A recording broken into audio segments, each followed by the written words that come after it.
Hello, everyone. Let me see. I'm trying to see if you can see me. San, my screen look dark.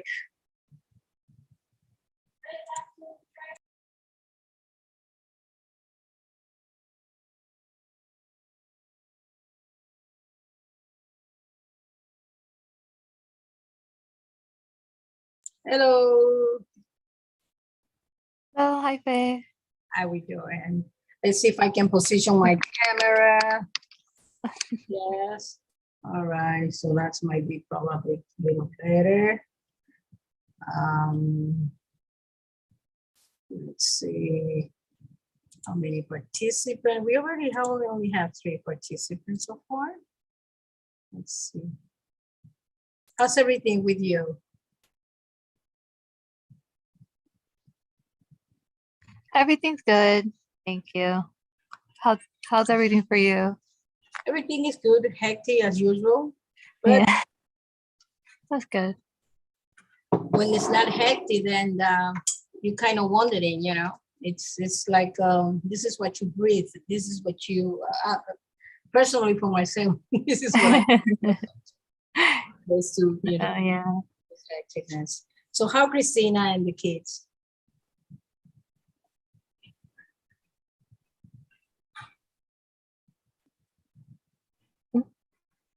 That's okay. You don't, maybe you couldn't hear me.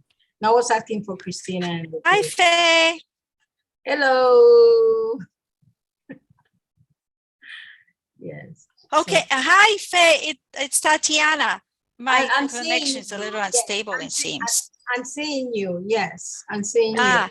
yes, they're doing well. Christina's doing great. Yes. It's So just I don't contact her that often as I wish. Or we're should, you know, excited. I'm We're thinking- excited about January coming in. Yes. So thank you for that. No, thank you. And we're doing vaccine. We've been having we're a pop-up vaccination site. Okay. So for the kids from 5 to 11. So this will be for the second shot. It's on Thursday from 7:30 to 4. So that's you know, trying to get everybody healthy, and because this virus, it just keeps everywhere. Well, everybody is just, you know, I guess is talking about the same thing. We all hoping that things, you know, gets better. So I dreaming of the day that we don't even have to use, you know, mask, the mask. But it's just a dream for now, and it is for our safety. Hey, we have Mia Hi. Camacho. Hi, Miss Camacho. How are you? Doing well. Okay. Yeah, so we all dreaming of that day. Absolutely. Yes. Our guest should come in any minute, Mr. Bragg, I hope. Let's see, I'm gonna check my email just to make sure that everything is fine, everybody's on board. Yes, hopefully, yes. God willing, everything will be. Excuse me a minute. Hi, Faye, it's Miriam. I'm here. Wonderful. Thank you for joining us. Okay, I don't know how long, but I'll be with you for a minute. Okay, what we talked about last night. No, I understand. So we go as Okay. fast as you can. And, you know, when I call for the attendance for the record, that's one of the most important things, of course. And then we will take it from there, of course. Okay. Yes. But it will be fine. It will be fine. So I'm really excited to have all of you join us. This is a very important meeting. It's not that other are not necessarily not, but definitely yes. It's very important because we're talking about safety, and safety is number one, you know, thing that we should consider all the time. Yes. Yeah. Healthy and health. The rest we can definitely, you know, manage and try at least to manage together. Yes. So waiting for our guest is 7:01. Hmm. Let's see.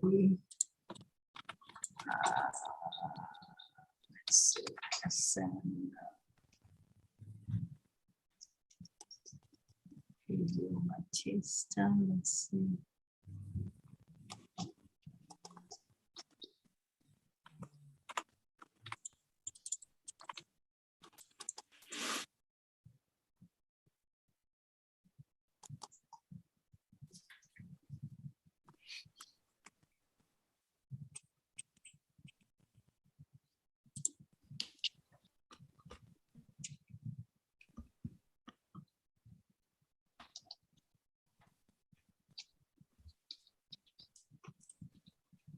If you see me a little bit distracted, it means that I am answering still few questions. I'm checking the email because sometimes people at the last minute, they face challenges.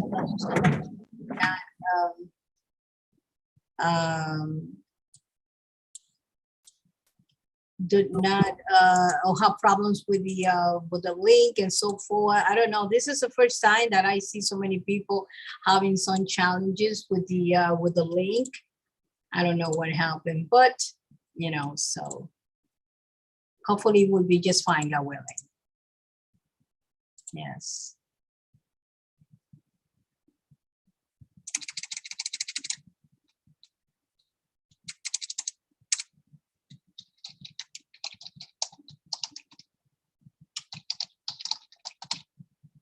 Yes. All right.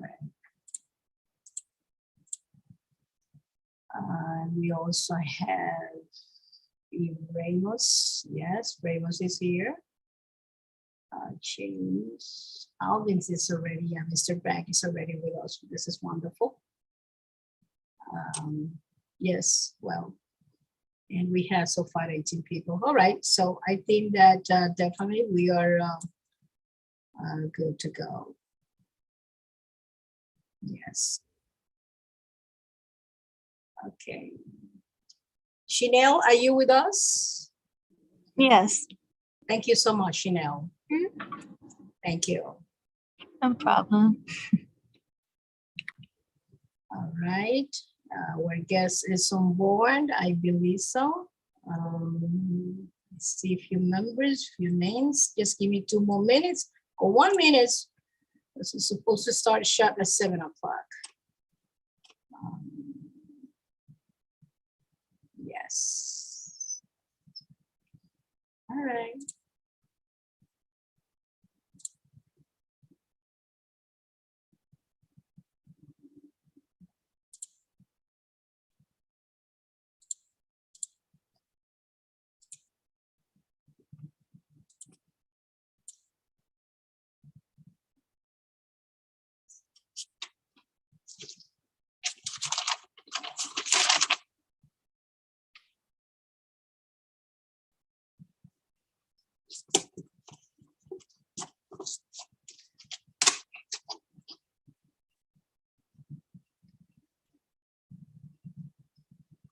All right, so who else is here? Let's see.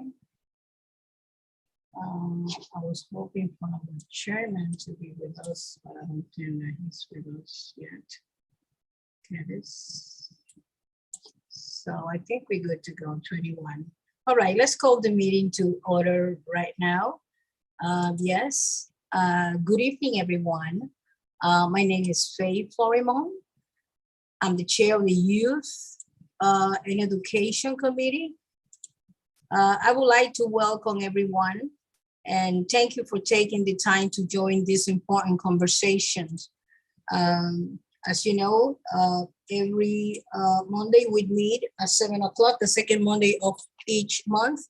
And for the record, today is Monday, and this is December 13, 2021. And this is basically our meeting number 10. So to conclude the year. So I would like to thank on behalf of our Youth and Education Committee, our most sincere appreciation to our guests, our school community, our beloved students, and our general participant for taking the time, to be part of these important discussions. And just for the record, I wanted to highlight that we called this meeting at 7:05 p.m. And I would like to ask members of this committee to identify themselves, please, for the record. Just say your name. Welcome, everybody. I'm Gabriela Estrella. Thank you, Gabriela. Yes. Hi, everyone. This is Michelle Lee. Michelle, yes. Thank you, Michelle. Hey, I'm Fabian Acosta. Say it again. Fabian Acosta. Fabian Acosta, okay. Hi, everyone. Members of the committee is the one identifying only. Just member of the committee first, please. Yes. Go ahead, members. Hello, Committee- this is Curtis Young. Curtis, yes. This is Next. Miriam James. Yes. Next. Max Mejia. Members of the Youth and Education Committee, please identify yourself. I know I see your name, but for the record, it's important that you say your name yourself, please. Did you hear me, Miriam James? Yes, I did, Miriam. Thank you so Okay. much. All right. Next member, please. Fabian Acosta.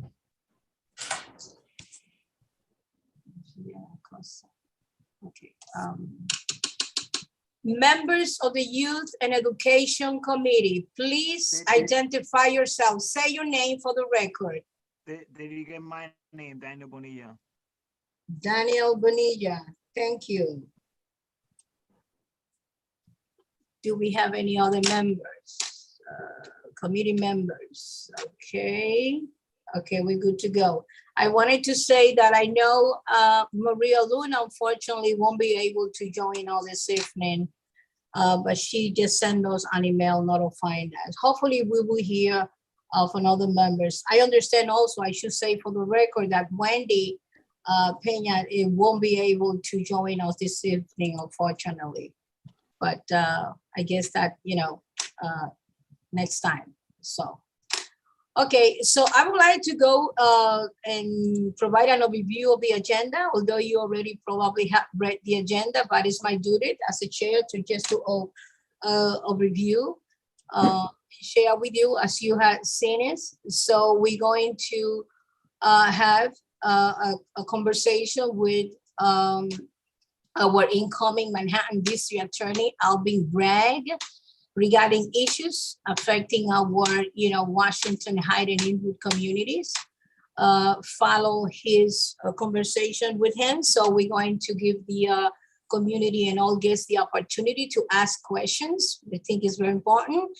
So also following his presentation or the conversation with Mr. Bragg, we are going to have a presentation with Ingrid Renderos, who is the director of CUNY in the Heights, and she will be discussing the reopening of the CUNY in the Heights. Following that phase of the agenda, we're gonna move quickly to the old and new business, where we will have several folks. We're gonna have Rachel Cintron, who is the executive director from the organization Row New York, and also that of Mingus. Mara Mingus is from Columbia University. She also has some announcement for us. Hopefully you will remain in the meeting by then. And of course, you can see what was going to be next for our January meeting. So I wanted just to welcome all. So I would like to proceed in introducing our guest of honor. So I would like to introduce Mr. Alvin Bragg and his team. First of all, I want to thank them before I even conceal the floor to them, and thank them for accepting our invitation. It is really a true honor to have them with us this evening. And I wanted to say and start before I conceal the floor also to express that as we all know, we are living in difficult times. And it has come to, when it comes to safety, that it's a lot of armed people, in the street, including public places. And as our next district attorney, I think that Mr. Bragg will be one of the most important voices in our community, or in our entitled borough, if not in New York City also as well. So we felt compelled, I should say our committee felt compelled to bring this face-to-face interaction, with him, to give our community the opportunity to share some of our concerns and receive his feedback, of course. So all of I'm asking Kylie is to help me to welcome Mr. Alvin Bragg. Yes, Mr. Bragg, thank you so much for joining us. And maybe one detail that I may have, I don't know if I forgot this detail, but I think it's also equally important that you get to know that about him, is that, he is the first person, the first Afro-American that is going to hold such position. And I think that definitely you can see that our country, is really making huge, I guess, progress on that. So I wanted just to say, with further delay, congratulations, Mr. Bragg, and thank you and your team so much for joining us. So the floor is yours, sir. Oh, thank you so much for inviting me. I'm really love the youth dialogue. I'm a Sunday school teacher. I teach our high school class at my church, and formerly a Harlem Little League coach. And so I love engaging with our youth. And really, I don't want to talk too long. I think it's what you just said, that, we have a time with some increasing incidents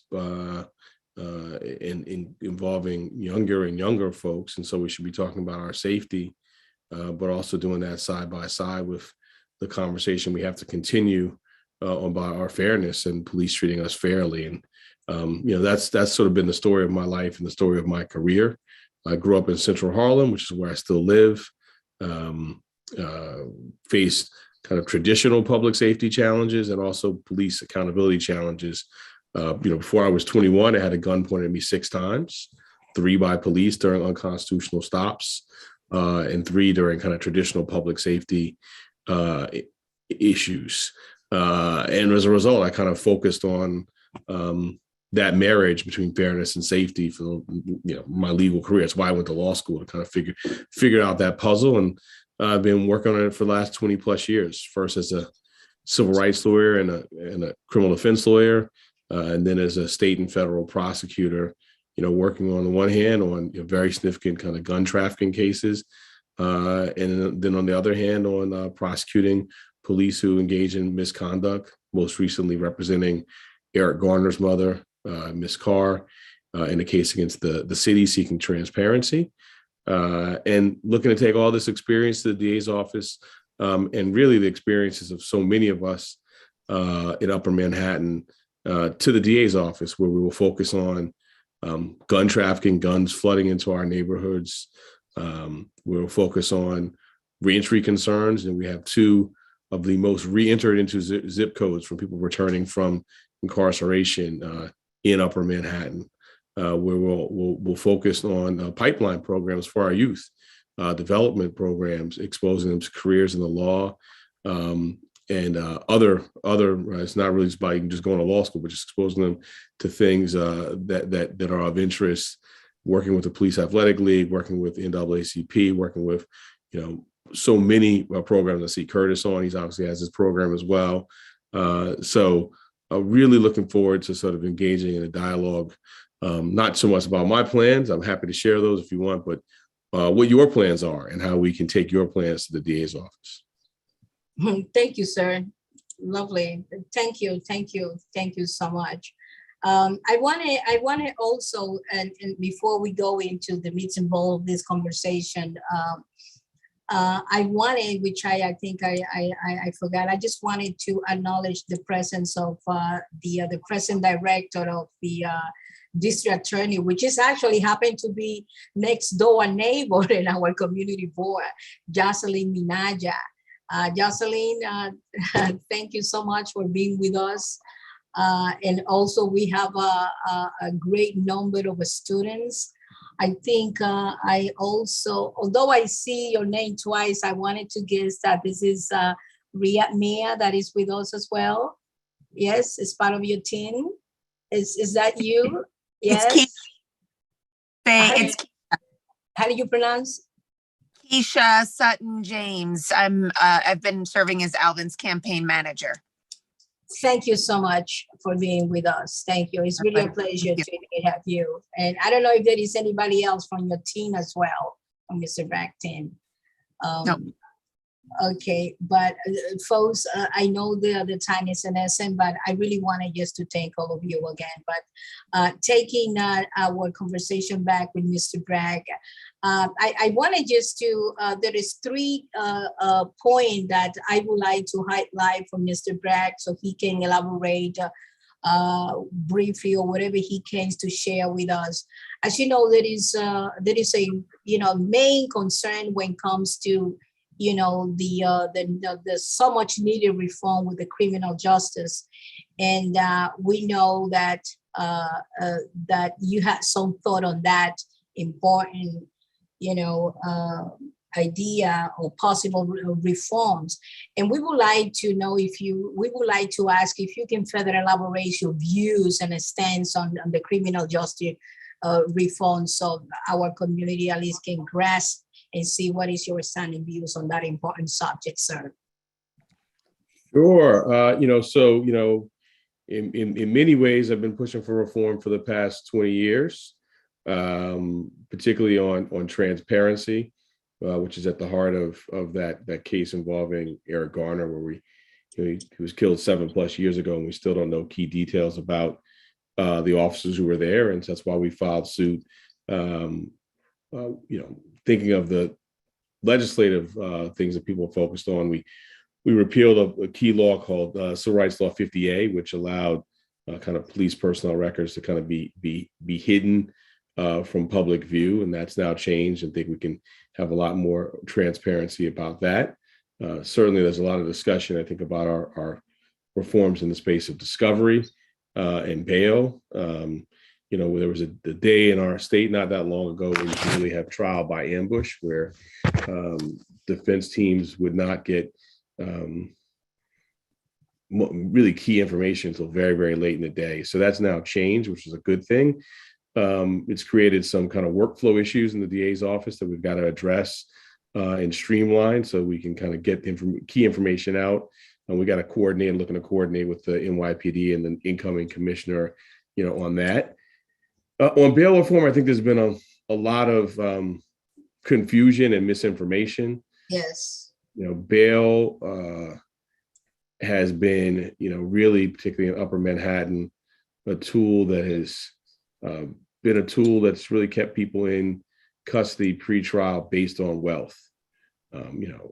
Same case, same facts. Someone with wealth is out, and someone without wealth is held in. And so, I felt strongly we needed to move away from that wealth-based system that some people would call it, safety. But if the exact same case, one person is out and one person is in based on wealth, safety obviously is not the main consideration.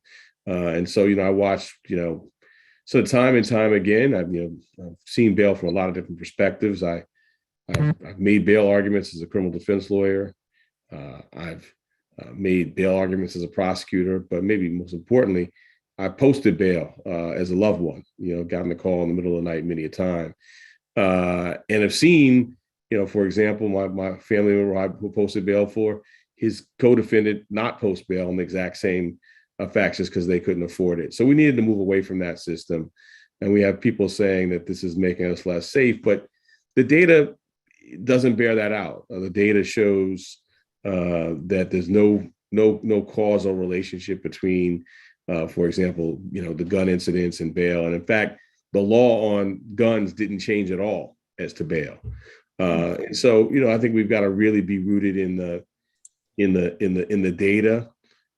We look nationwide, and we've had violence spike up in all jurisdictions, ones where they haven't made these kind of reforms in the last couple of years. And so we've got to study it, and I think we've got to, see what these last couple of years mean. My strong suspicion is that the circumstances of a international pandemic and the health and economic dislocations arising from it are really what's driving what's going on nationwide here. But we'll study it and, over the course of time, based on data, make any necessary course corrections. But as of right now, I think we need to let the statute breathe and focus on what really we know is the driving of violence, which is guns flowing into our community, and focus there instead of oftentimes having this debate, which isn't really based in fact and data. Yes, I can now agree, more than that with you, because we are really definitely facing such a tremendous challenge with the system. And this has been the outcry of not only New York City, it's everywhere. And I think something definitely has to be, changed.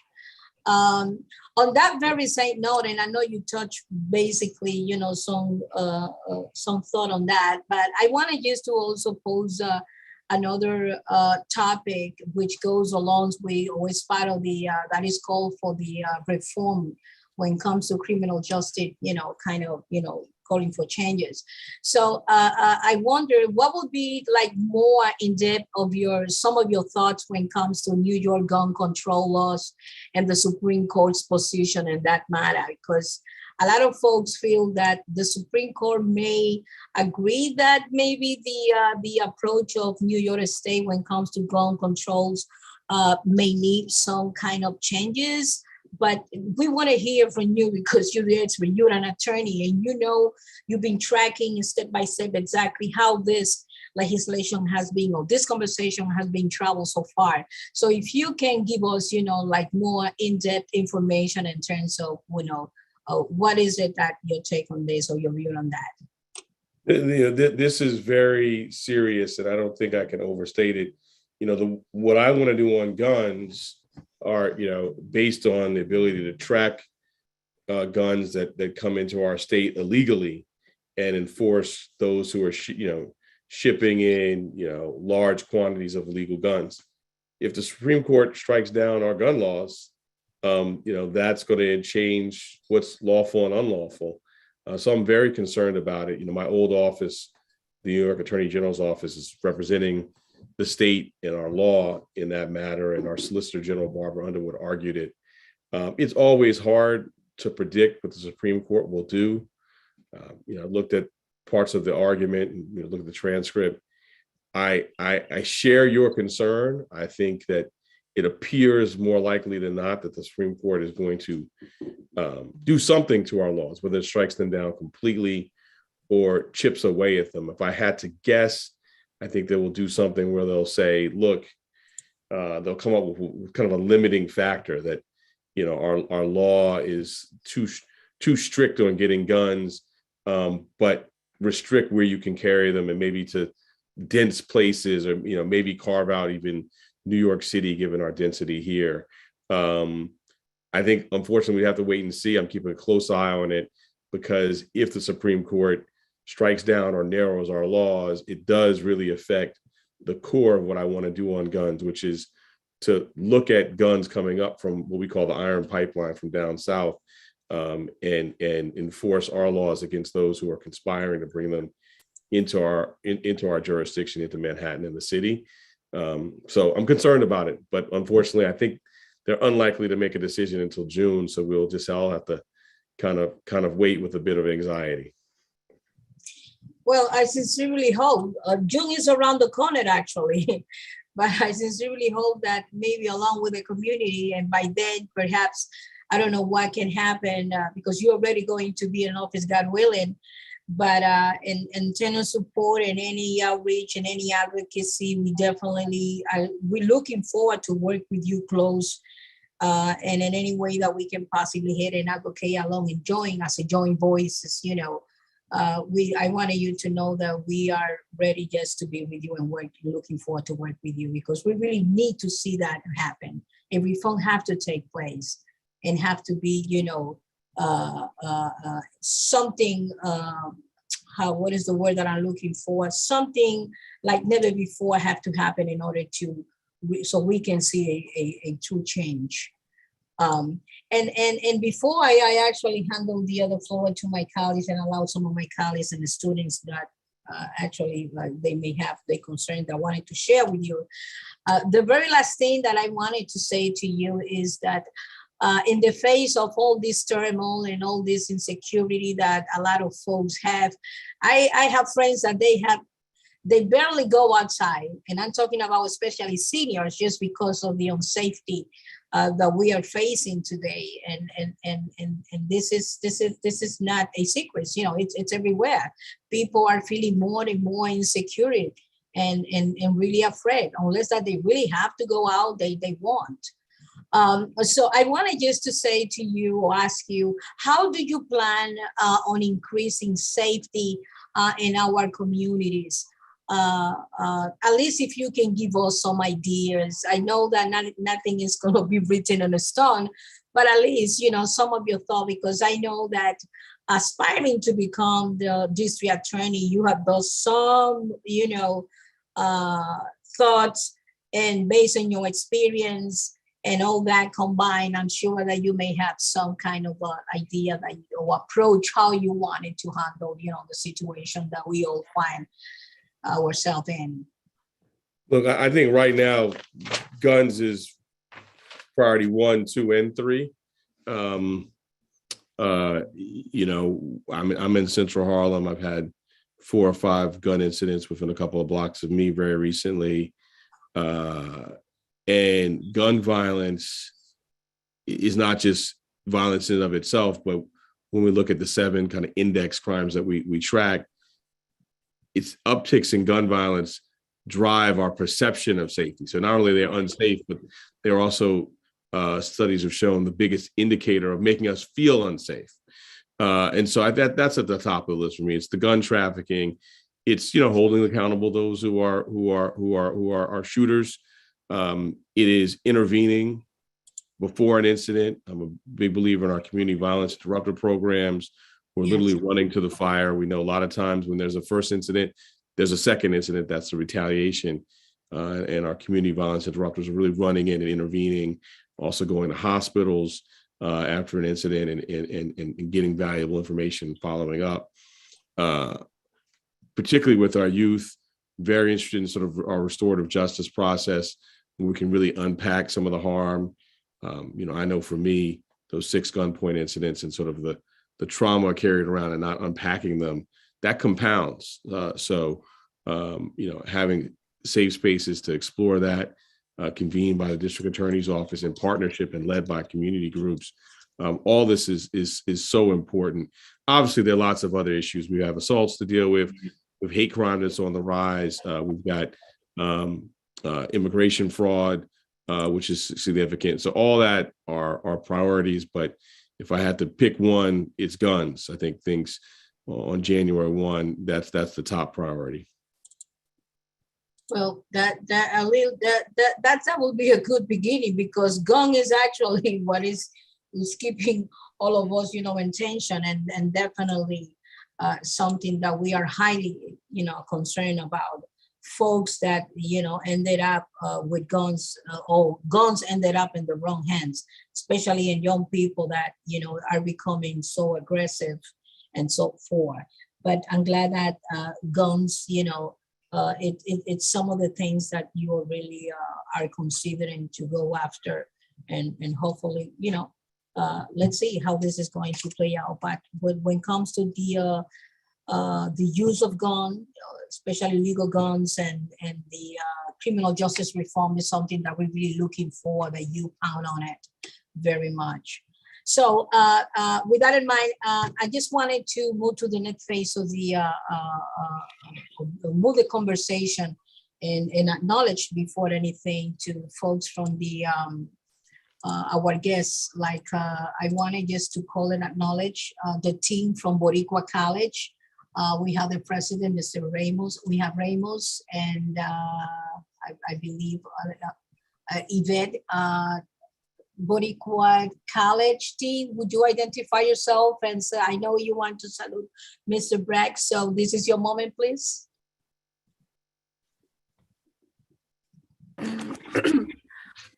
Hi, Mr. Brax. How are you? This is Yvette Camacho. I'm an admissions officer at Boricua College, and I'm also a student. This is my last semester. I'll be graduating with a business administration degree. I do have some concerns about gun violence. Recently, by my window, there was a shootout, and it was really scary. I think that one of the things that we can benefit from, besides the reform in the meantime, is maybe some more police presence. You know, the other issue that we have in the school is the noise, you know, with the motorcyclists, the speeding. That's another concern in class. We have to hear all of these cyclists all the time. Every time I'm in class, it's a big nuisance. All right. Thank you for your thoughts. You know, we're waiting, I think, any day now. I think our mayor-elect is going to announce a new police commissioner, and I'm waiting on that and looking forward to starting a dialogue on all of these issues. You know, it'll be really in the kind of the mayor's domain, along with the police commissioner, to kind of decide, you know, police presence.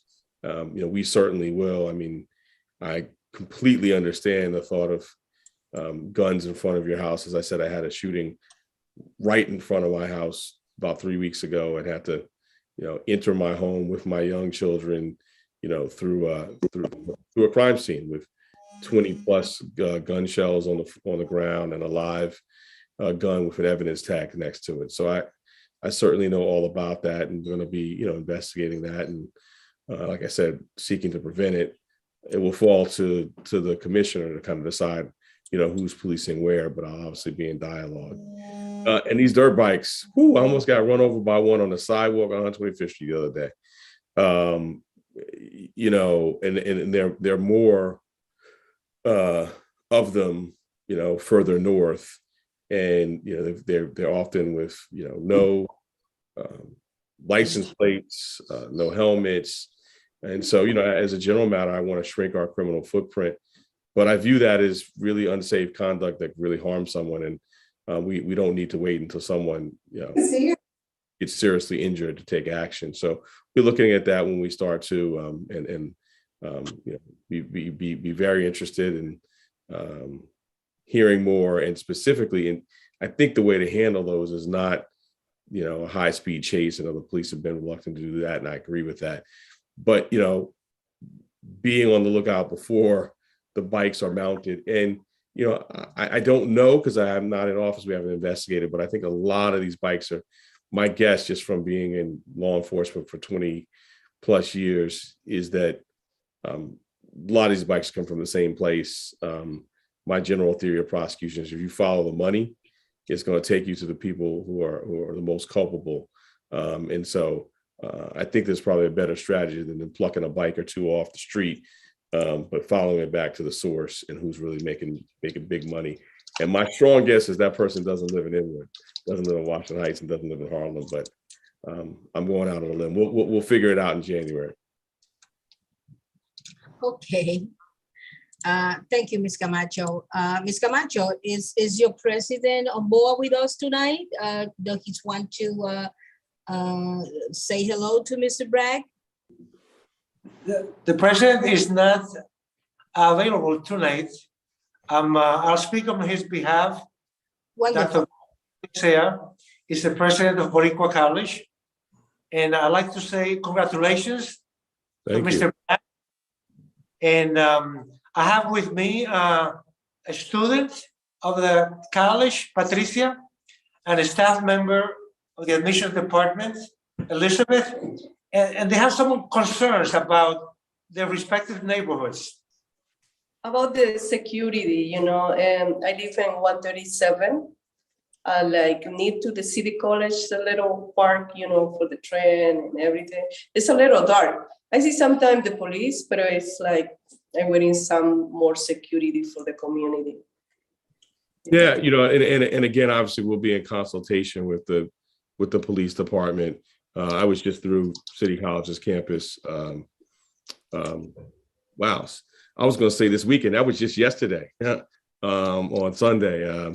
And some of these things, I think, in addition to police presence, I think you put your finger on another thing, which is lighting. It's very dark. And so the exciting moment that we're in is just the reset we have in government, because we're going to have 2/3 of the city council is going to be new. We're going to have a new police commissioner, a new mayor. So I think all of these things, some of which, look, I know I've been here 50 years. We've been talking about for generations, but I think we've got a new slate across the board. So it's a moment to lift up all those concerns again, as a chorus. So I'll be your partner in that. Wonderful. Elizabeth? I have one more question, Ms. Foreman, for Mr. Bragg. Yes, one more? Yes, if Mr. Bragg could quickly summarize his main priorities of his new mandate, looking forward to next year and beyond. Guns, reentry, which we haven't talked about, but having had a loved one stay with me after he was incarcerated, I think we got to scale up those supports. Diversion of things that are really driven by substance use disorder and mental health. We really have a real problem with our mental health infrastructure. Again, this goes to coordination across the DA and the mayor. And I mentioned hate crimes in passing, significant concern across the board. We've seen anti-Semitic, anti-Asian, anti-immigrant more broadly. And I think the hate crime in the DA's office needs to be scaled up considerably. And we haven't talked about gender-based violence. We know that domestic violence went up during the pandemic. We know that sexual assault is the most underreported violent crime in America, and so those are the top things I see.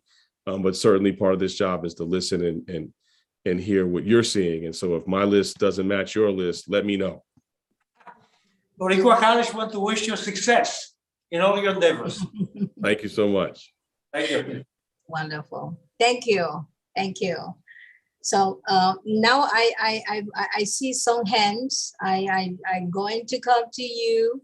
And I wanted to actually consult the floor to, let's see, we have Jazz Power Initiative. Yes, Chanel, can you promote Jazz Power Initiative? Hello? Yes, Jazz Power Initiative is with us, yes. Yes, Could you identify yourself, please, for the record? Of course. My name is Arlene Rodriguez. I'm program coordinator for Jazz Power Initiative. We are a nonprofit organization that works with the youth empowerment through jazz arts education. So I wanted to come in real quick because this is us formally asking for a little bit of more time on your next meeting so we can present our program. What is your question? Yes. No, that I wanted that part to be established. So I didn't know if it was at the beginning or at the end. Oh, you want an announcement? That's what you have. Yes. No, yes, that yes. would be during the new business. I'm sorry. Oh, it's okay. Sorry. Well, you did it. No problem. I'll wait again. But I do have some interesting input on this situation. I know that as we were talking, we are very much worried about our safety, our kids' safety as well in the community. Is there any plans as well to try and have these conversations even at schools? Because as we know, the problematic adult sometimes comes from as the beginning as a child, right?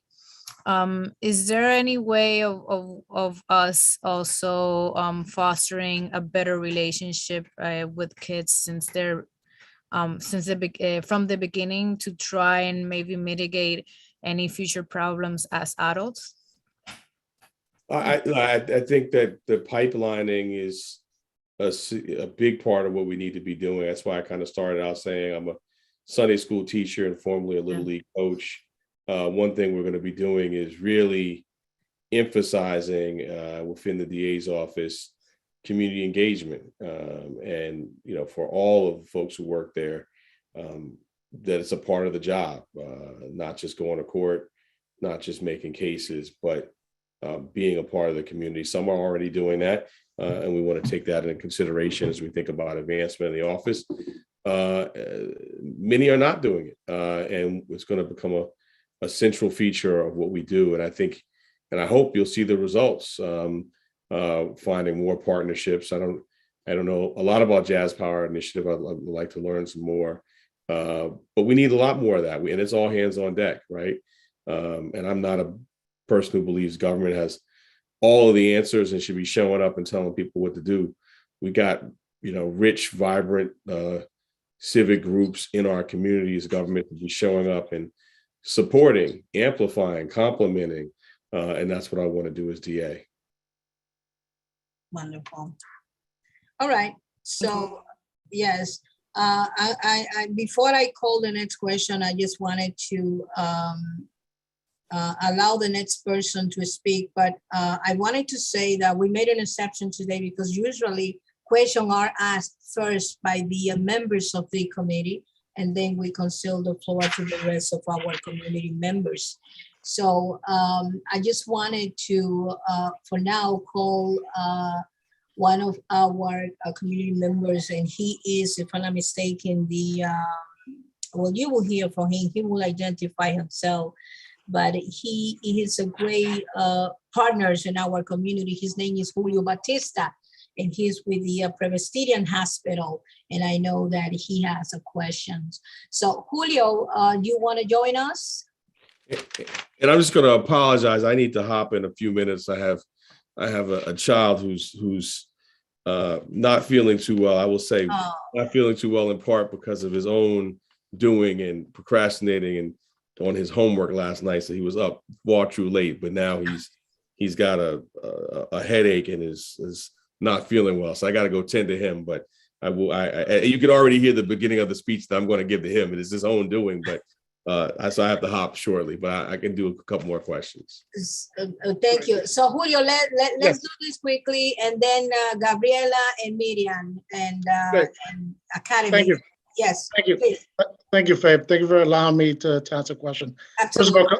First of all, congratulations, Mr. Braggs, once again on this historical moment for all of Manhattanites, having you as our soon-to-be new Attorney General.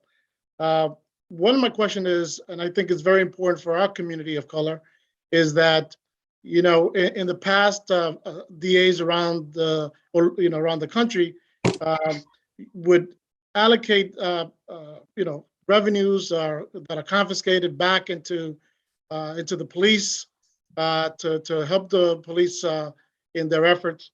And one of the things that your predecessor, or soon-to-be predecessor, Ivan, had done was really some of these confiscation, instead of giving it back to law enforcement, would use to support our local community-based organizations to help support programs for youth.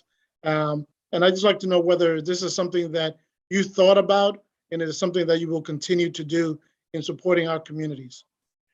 So good news is I'm a big supporter of those programs, and particularly youth-based ones. The bad news is that fund of monies is almost come to an end. There's been some news reporting recently, and I also just know from the transition that what was, once, the $1 billion settlements is now really already contractually committed, except for, a really relatively small amount of it. So we're looking to continue the programs that are already funded. But I think what we all have to do is be advocates with our incoming city council about programs that are working to get them baselined in the budget and funded through the traditional appropriations process because the kind of forfeiture funds in the DA's office are they're almost all used up. Right. Thank you, Julio. So now let's consult the forward to our Cali member, Gabriela Estrella.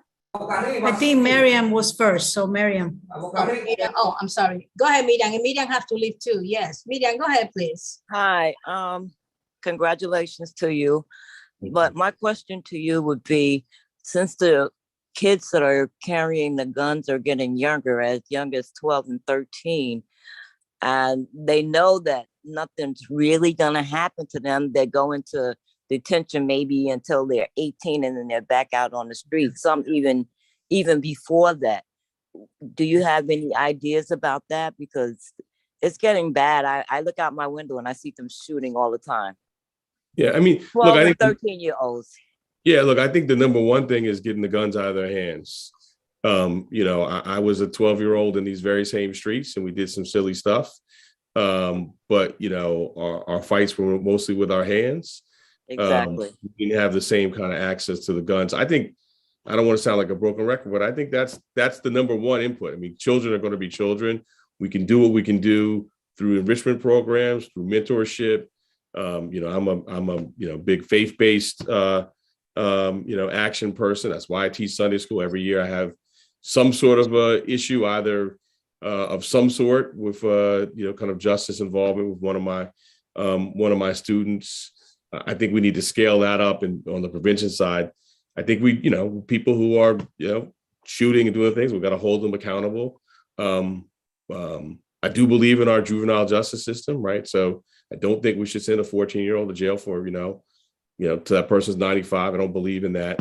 But I do know that the vicarious trauma of the community, I experience it. I mean, as I said, my path home that night through the yellow tape to my home has changed, the way my children approach and feel about their neighborhood. So I think we have to have a balance where we're investing in the front side, and sort of, I would say, picking kids off, right? There are a number of kids who are involved for a sense of fellowship, for a sense of belonging, and because they themselves fear for their safety. So we can stand in the breach and address some of that sense of belonging through other means.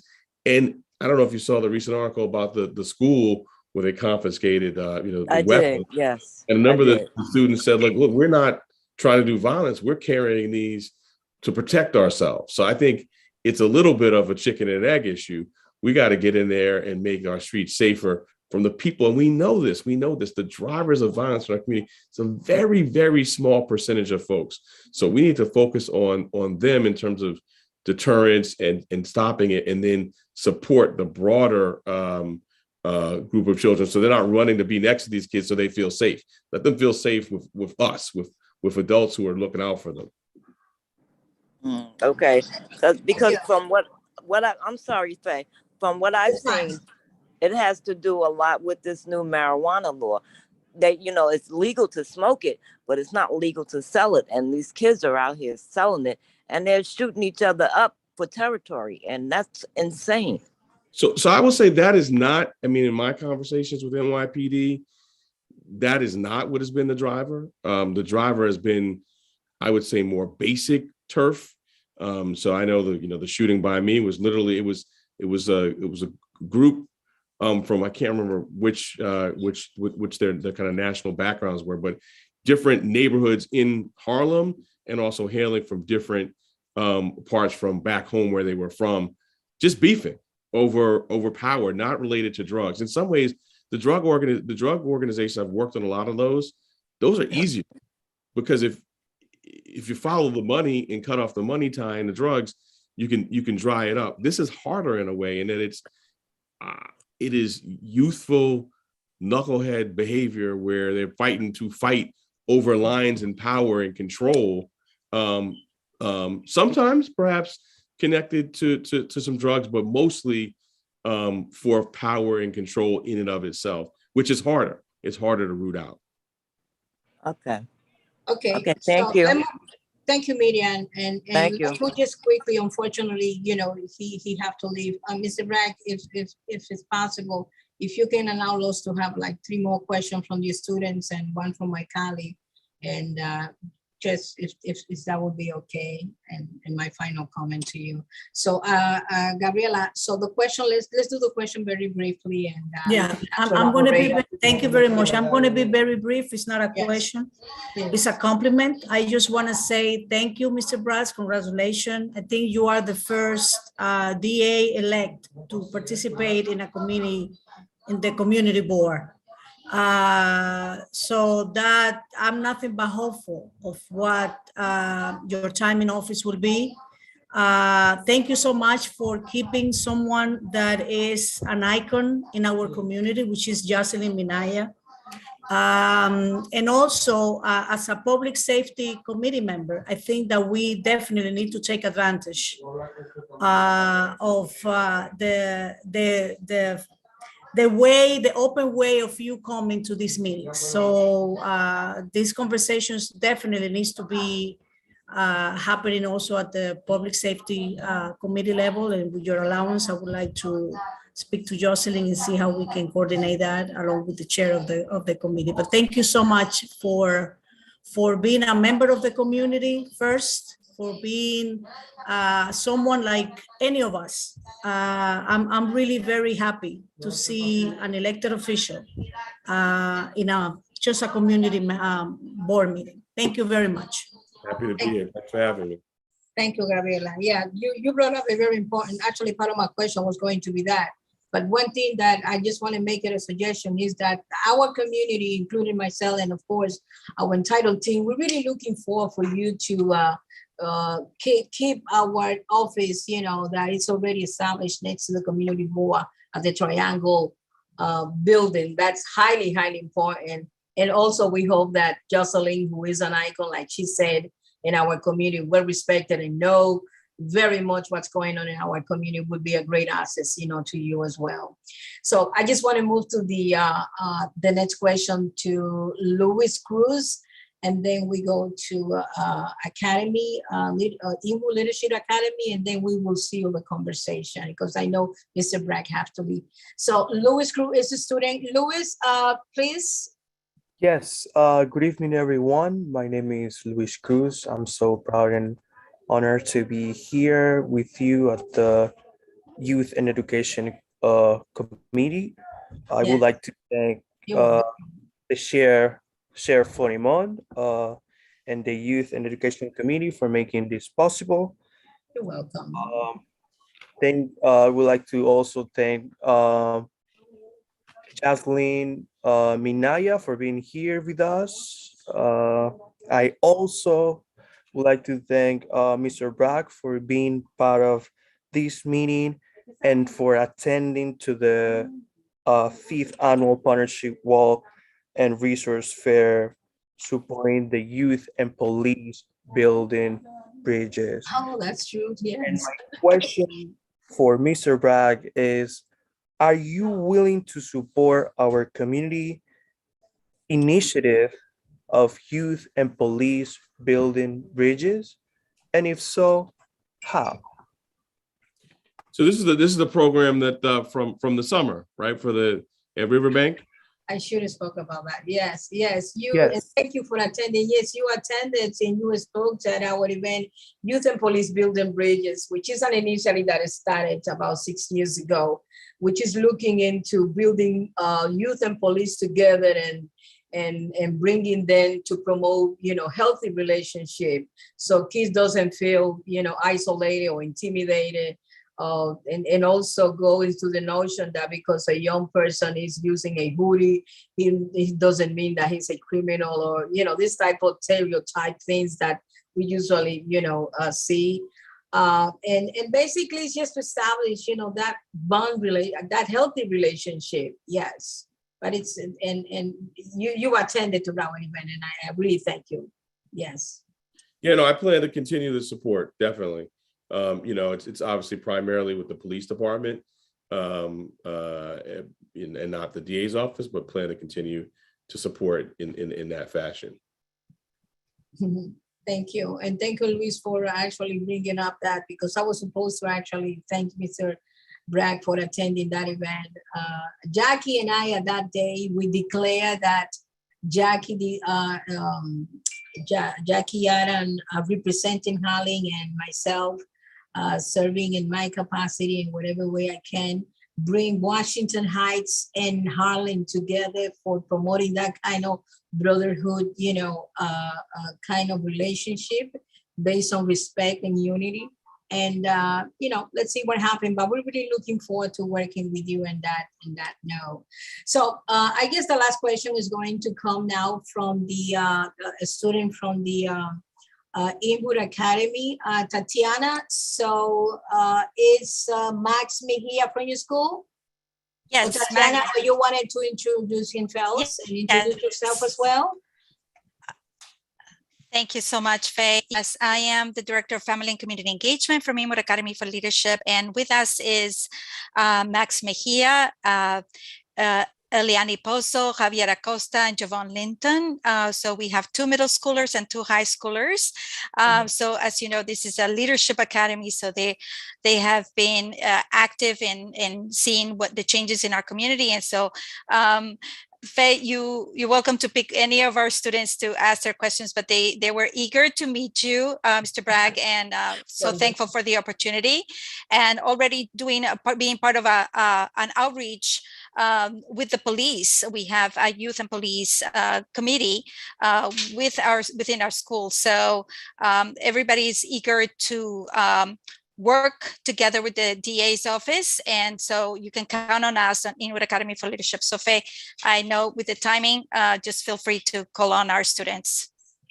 Thank you, Tatiana. Thank you very much. So let's go to this Fabian Acosta, and very last Max Mejia, and we will see you on that then.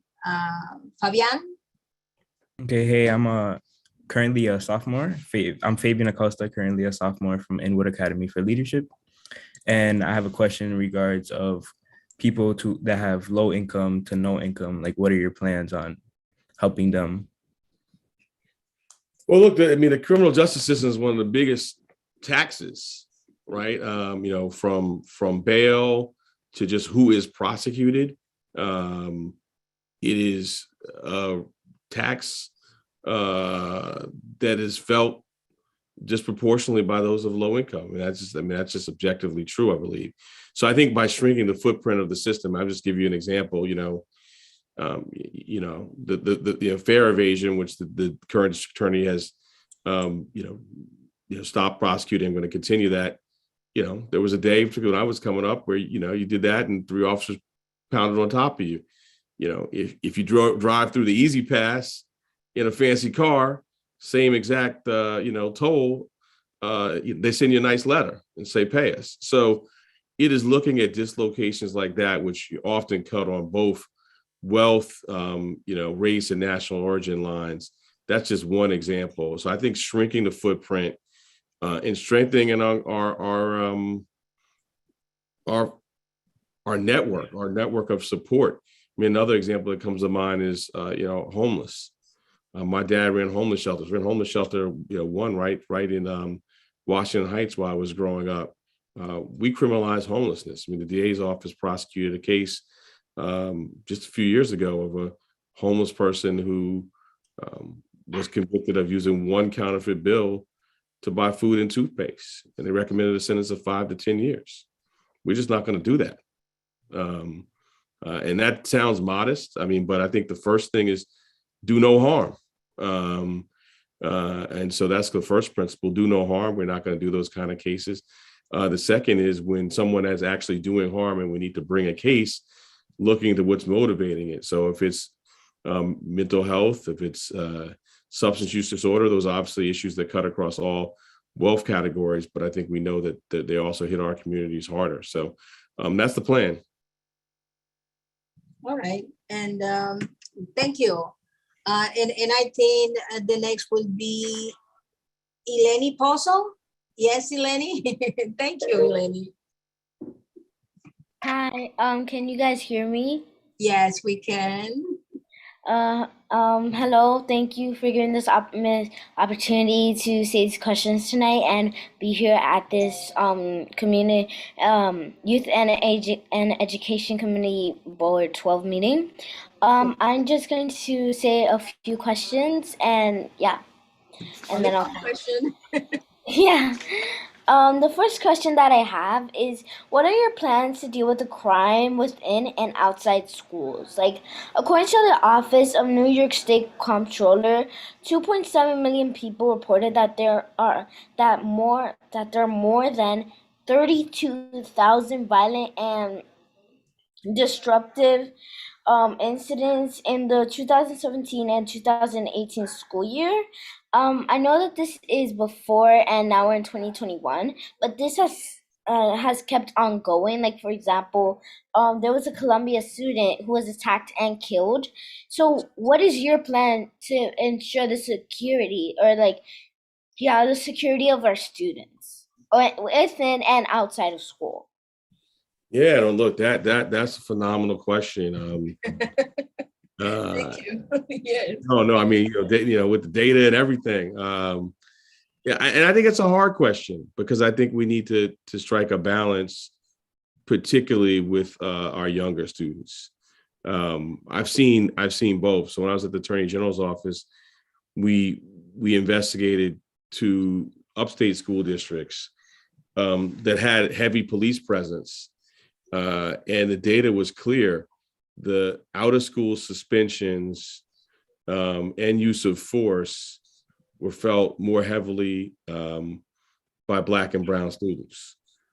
So we want to be safe, but we also want to be in school. And I asked the educators, I said, well, if the punishment is not less school, like, what are we doing? And so we shifted away from, having, what we're called in those jurisdictions, resource officers, to putting it into the hands of the educators, and particularly at those younger ages, having things that are, can be resolved through restorative justice circles and talking and making them really learning moments.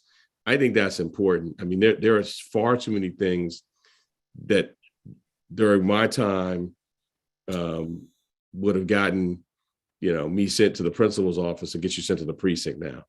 And so I think we got to separate out what is an educational issue, disrupting the classroom, things that need to be addressed, but addressed by educators, from what is real, violence and harm, and having police respond to those. And I think we, and I mean we, the adults, merge those 2 categories because sometimes it's just easier.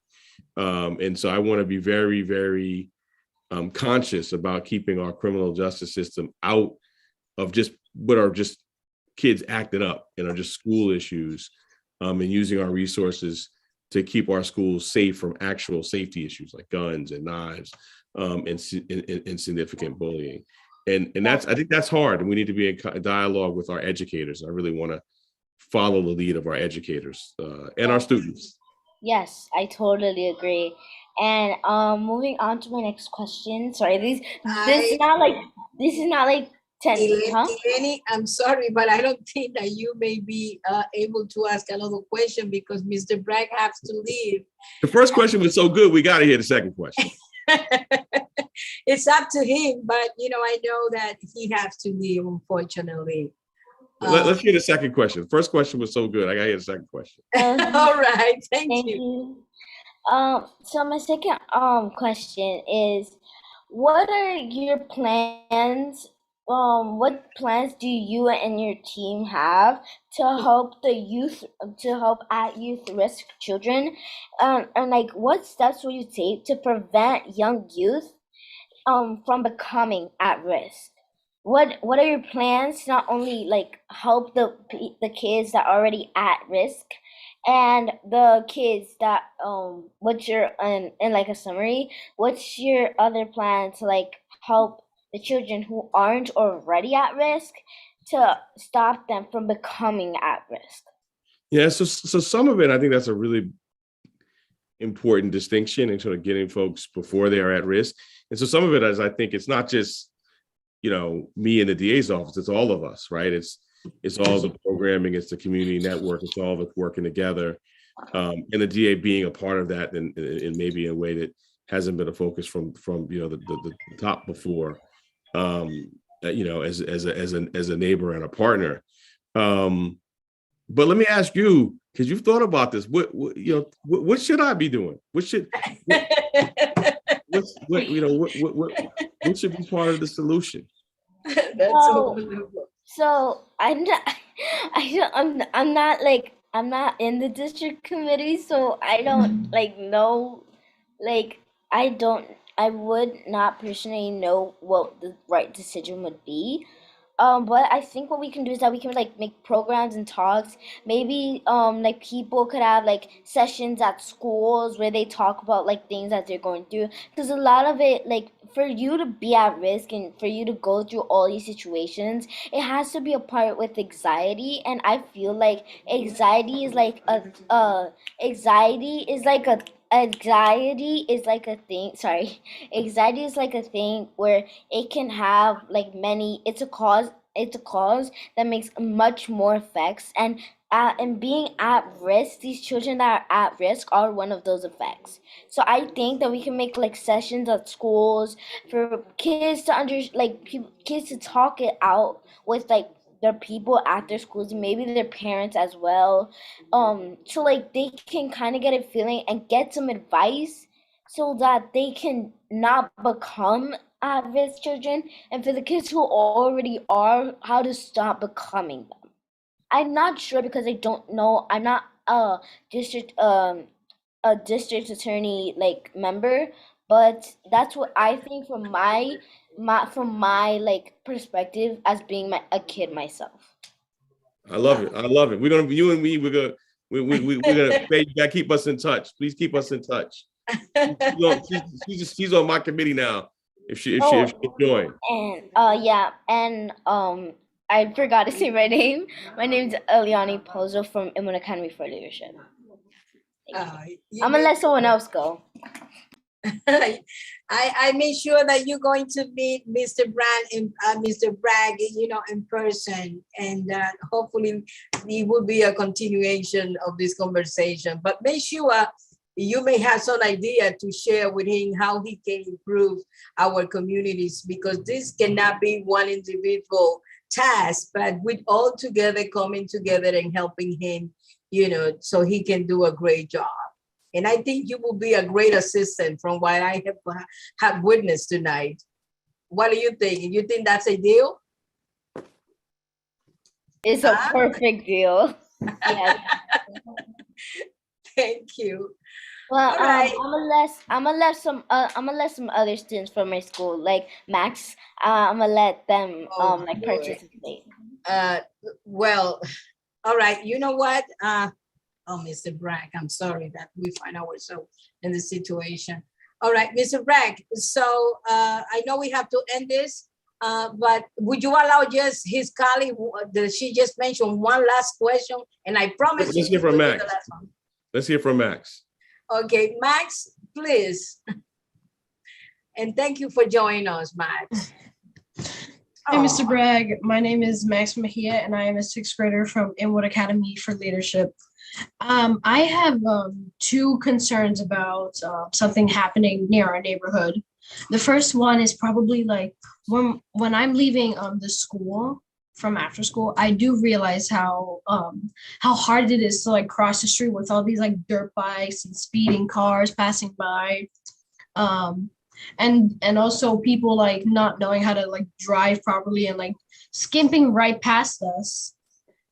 And I feel like that's a real problem in our community, especially for kids walking home alone, who are very reckless, playing around with their friends.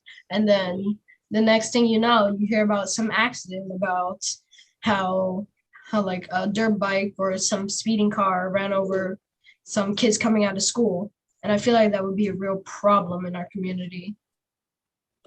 Yeah, no, look, the after school hours, my wife used to design actually after school curriculum, because and I asked her, I said, why you become a teacher? Why are you focusing on after school? She said that the hours between, I guess 3:30 and 7 are some of the most challenging in the day, right? Because kids are out of school, parents aren't home yet. And I hear you said you're coming from after school. So it's great that you have that programming in between. I know particularly with my kids now, particularly with daylight savings time now, we changed it so dark also coming home, that you've got the merging of traffic issues, safety issues. You mentioned, some older kids playing. I've also seen some older kids on their phones, not looking at their surroundings. So we got to work on that. But yeah, I mean, the dirt bikes is something we're going to take a look at. As a general matter, kind of unsafe driving is something that is, under prosecuted in my view. Something that is truly, a collision resulting from sort of some things just happen, not criminal act is one thing, but we do have, criminally negligent driving and need to really be taking a renewed look at that. So I hear your concerns. All right. With that said, I think that will be definitely, that has been our last question. I know we have members, but unfortunately, Mr. Bragg have to leave. I guess will be a pending, conversation for this part 2. I don't know if my colleague from Safety Committee, Domingo Esteves, I told that he probably was going to be joining us as well. And our chairman, Elias Bueno, I don't think that they are in the conversation, but I would have loved for them to say at least hello and so forth. But at this point, I highly appreciate, Mr. Bragg, your presence. It's wonderful being, having this conversation with you.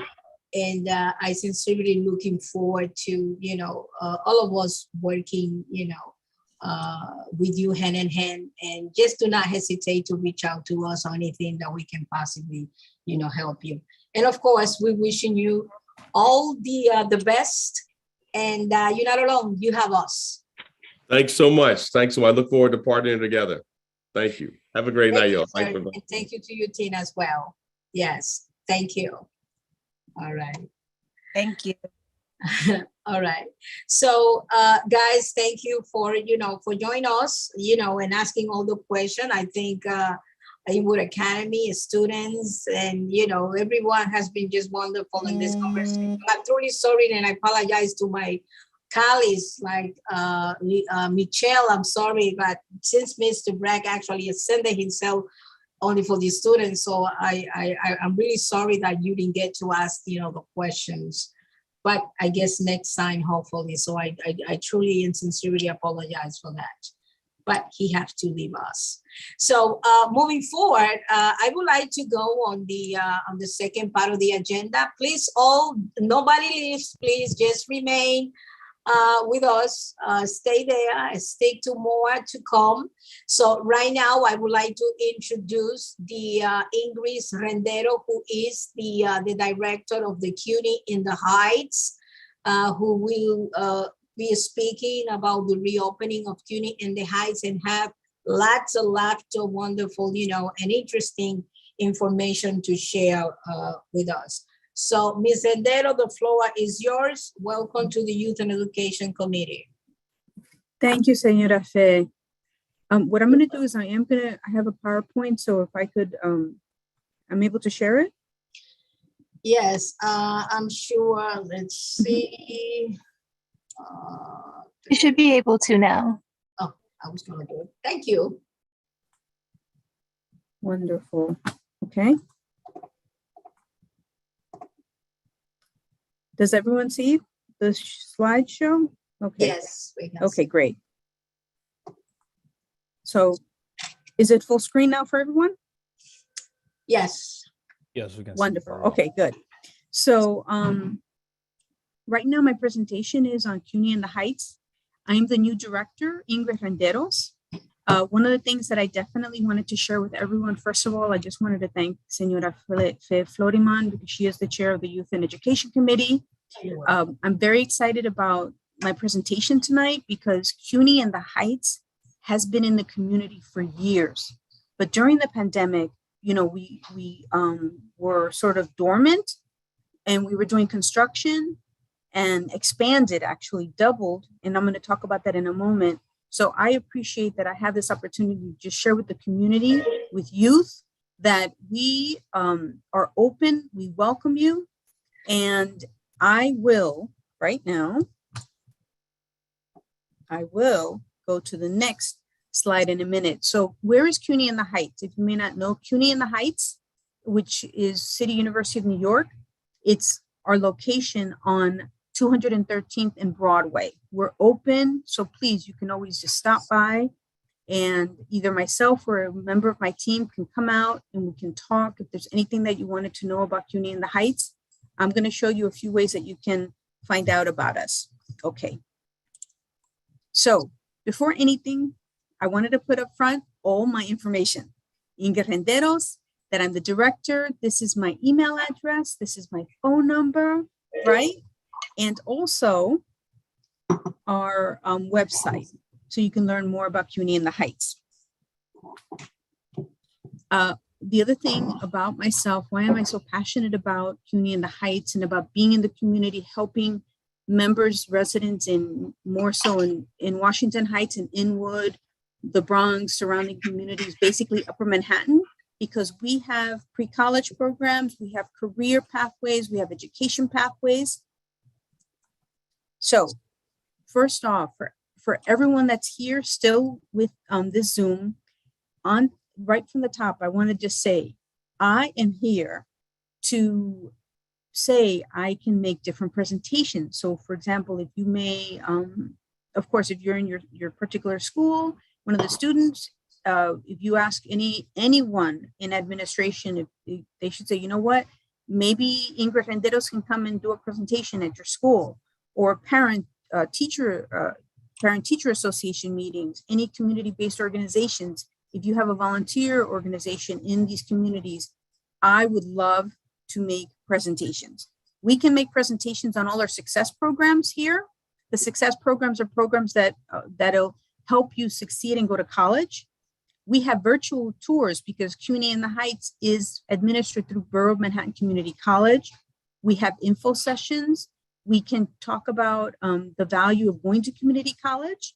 We can explore different majors, like anything that you're interested in, maybe looking at to go to college, and the importance of it. Now I'm going to stop here because for me, I can tell you college saved my life. I'm an immigrant. I grew up in Washington Heights. I was here for more than 20 years. My family still lives here. I have to admit, if I had not gone to college, I don't know what would have happened to me, to be honest. But I am so grateful that because I went to college, I was able to achieve so many dreams. And fortunately for me, my second career right now, which I've been doing it for about 20 years, at least at this point, just promoting, especially people, I want to say, that look like me, have had similar experiences. I'm an immigrant, Latina. I grew up in Washington Heights, humble beginnings, and I was able to achieve my dreams. And I just want more residents in Washington Heights coming back, and now being the new director for CUNY in the Heights, to say, you know what, si se puede, this is possible. Let us help you at CUNY in the Heights. Okay. So the other thing, I do meet a lot of high school students that are just looking at this idea of maybe going to college. So we can, just by connecting with me, you have my email, all my contact information now. I could do application workshops, right? We can do everything for free financial aid workshops, step-by-step, how to help you. If you have any questions, we can do that. And we can also do what we call career communities, spotlights on academic and administrative things that you can do by going to college also. We also invite students that may look at community college. We can have demo days, they call them, sit in and try a class for a day, just to see how it feels like. And especially in CUNY in the Heights, that would be wonderful. And we also have a counselor development series through Borough Manhattan Community College and CUNY in the Heights, where we would welcome doing presentations for guidance counselors. It could be parent coordinators, happy to do it and do it on site, or if you'd like us to go to your school, we can do that too. But you know, our CUNY in the Heights is really, we want it to be open to the community for sure. So what happened?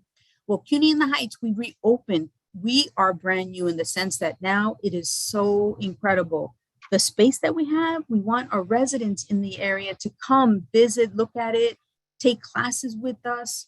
We are, even respectfully, during the pandemic right now, some of our classes are virtual, some of them are hybrid, some of them we are starting in January that we are going to be having, of course, respecting wearing masks, socially distanced, respecting that, but learning will continue. So we reopened to students this past fall, very brand new CUNY in the Heights. And what happened now? It is bright, it's shiny, it's so welcoming. We have like the best right now, top technology. It's just, you're going to see in the pictures in a moment. So now CUNY in the Heights just consisted with one floor. Now we're 2 floors, and we have more classrooms, more computer space. We have now space for students to have quiet study, computer labs, student lab. I mean, it's just so much that the students have now. If you decide, I hope, for a visit or just to come to CUNY in the Heights. So, for example, this is just the beginning, just for you to have an idea. I have a couple of pictures of what does it look like. So this is the first floor of CUNY in the Heights. This is a reception area. You come in. First floor, we have, like I said, a lot of classrooms, computer labs. This is the second floor. This landing, we have a lot of our administrative offices, but of course, it's very welcoming. This is where many of the students hang out. Here is, like you can see as an example, this is brand new classrooms. We have here screens, we have whiteboards. It all like closes, opens. It's just so beautiful. Here is a very wonderful, this is the second floor where the student lounge is. Many of the students just sort of hang out or they eat, and they have a beautiful, bright view of the park. So it's just very, very inspiring. I love going to work because it's just so beautiful. But for CUNY in the Heights, we do 4 things for the community. One of them is anyone that's interested in attending the Borough of Manhattan Community College, right? You want to go get your associate's degree? Bienvenido. We want you to consider coming to CUNY in the Heights and take courses there. And it would be through the Borough of Manhattan Community College. You can take your classes there as you're getting your associate's degree. The next thing that I definitely want more members in the community to know, we also have continuing education classes and workforce development. For example, we have what we call the Attain Lab, Hector Basora. It's free. We're going to be opening it, God willing, in January, and it's going to be open to the community. You can take courses at your pace, totally free. Hector Basora Attain Lab also will have virtual classes, and I will make sure that Chairman Fe Floriman for this committee will get the specific start dates and everything so that we can share it for the community of Community Board 12. But I'm just saying some of the things that we are absolutely going to be offering as of January. For example, we have the Attain Lab. Here it says ESOL, which is if you want to learn English, that's going to be very popular. The other thing that we definitely are going to have is security officer training. We have something called OSHA, where you can get certified to make sure that, as I understand, they're more specific to construction, but when you want to go into a space to make sure that it's safe for anyone to work, be there. And this is where you can take OSHA certification. We also are going to be offering medical assistant training. That's coming up. And also the notary. Now we can offer many more programming, but for right now, this is what we're offering. And I'll give the specifics to Chairman Floriman for this committee. The other thing that I'm just so excited about for the Borough of Manhattan Community College, that up in CUNY in the Heights, if you're a student, you can stay in the area if you want. And not only can you start your 2-year degree for your associates, but while you're there, I want you to be successful. I want you, let's say if you're not exactly ready to that step, but one of the things that you could do if you, let's say, feel like, man, maybe I need a little bit of help in my math, no problem. We have a Math Start program, which is free, and you can take courses at CUNY in the Heights, to get you ready so that you can go to hopefully BMCC, the Borough of Manhattan Community College, and apply and get into your associate's program. So that would be Math Start. Also the same idea as CUNY. It's totally free. They give you tutoring. They give you classes. You can definitely get counseling for financial aid. They have things like just so many things to support you so that you succeed. I want you to succeed. I mean, I'm coming from the Heights, and what I would have done to have had a program where I could go to college and have people to really help me. I did it alone, and it was really hard. And here I have the fortune to work for BMCC, that they have all these supports for students to succeed. And I want more students that are from the Heights and the surrounding areas in Upper Manhattan to take advantage of this so that you can realize your dreams, because I'm all about realizing dreams. Another program that we have specifically through BMCC and the whole CUNY system, we have ASAP. ASAP is if you do decide for sure you want to come to, apply to BMCC, you can take your classes at CUNY in the Heights, especially the first year, you can definitely take your classes at CUNY in the Heights. We have the ASAP program. You get your academic advisor. You can get a Metro card. You get help in financial aid. You get free tutoring. It goes on and on. Anyway, so it's just the beginning.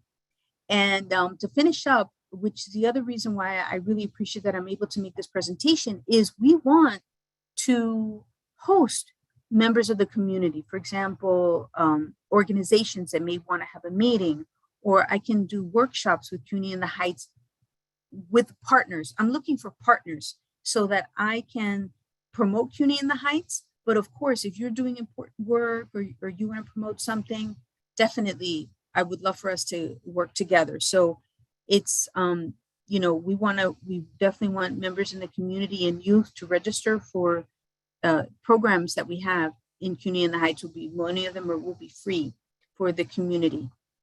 All right. And this one, I think I'm going to skip, in the sense that we already talked a little bit about the academic credit. If you want to go to BMCC through CUNY in the Heights, take your classes there, like Intro to English and Intro to Psychology, etc. Also, if, for example, you're in high school and you may not be ready to go into, start of community college, it's all right. We can take it step by step. We welcome you. We have, like I mentioned, we have adult and continuing education courses and workforce development, like taking classes in English. We're offering various levels of learning English. And then after that, of course, where they're available. And the other thing that we can definitely highlight is early college. We have a pre-college program. Please email me, call me, leave me a message on my voicemail, because I am also looking for partners in the community for different schools, because we have a program that you can, if you're in high school, you can get up to 15 credits of college, a free program called College Now. I can definitely work with you so that hopefully we can bring this to more youth in the community. I definitely want that for more of our youth. And I already spoke about ASAP, right? That's if you go to the community college, and this helps you ensure that you graduate, and then you transition into the other programs in CUNY, the other four-year colleges, or your dream schools, not just the dream schools that's in CUNY, like Baruch or Hunter. You can go to just a four-year college, but we're here for you. And as I mentioned before, was the Math Start program that we would help you with your math if you need a little bit of help in your math before you go into community college. And I'm almost finished. And I think I also started this in the beginning. Again, if any of this, is you want to hear more, because this is a very short presentation, please contact me, because I am ready. My goal in the community as the director of CUNY in the Heights is to make presentations, to talk to counselors, to talk to principals, to talk to parents in English, in Espanol, to just help more students succeed. That's my dream, because without my education, and I don't know what my life would have been. And I keep stressing that a lot, because I've been very blessed, and that's why I'm back in the Heights. My family still lives here, because I want other youth to know that you can really achieve your dreams, whether it's going to community college, going then into four-year college, or if not, we will help you get training so that you can immediately be employed through different certifications that we offer, either free or at low cost. So that's the end of my presentation. It was very short, but again, my name is Yunga Renderos. Very proud of being the new director for CUNY in the Heights. Don't hesitate, email me, call me. This is our website. You can learn more about all the programs that I mentioned, but I will send them to Chairman Floriman so that you have more information on how to apply, or tell your family, tell your friends, because we want the whole community in this area to take advantage of all the programs we have, whether it's for youth and all the dreams that come with that. And I want to be a partner. So does anyone have any questions? Because that's the end of my presentation.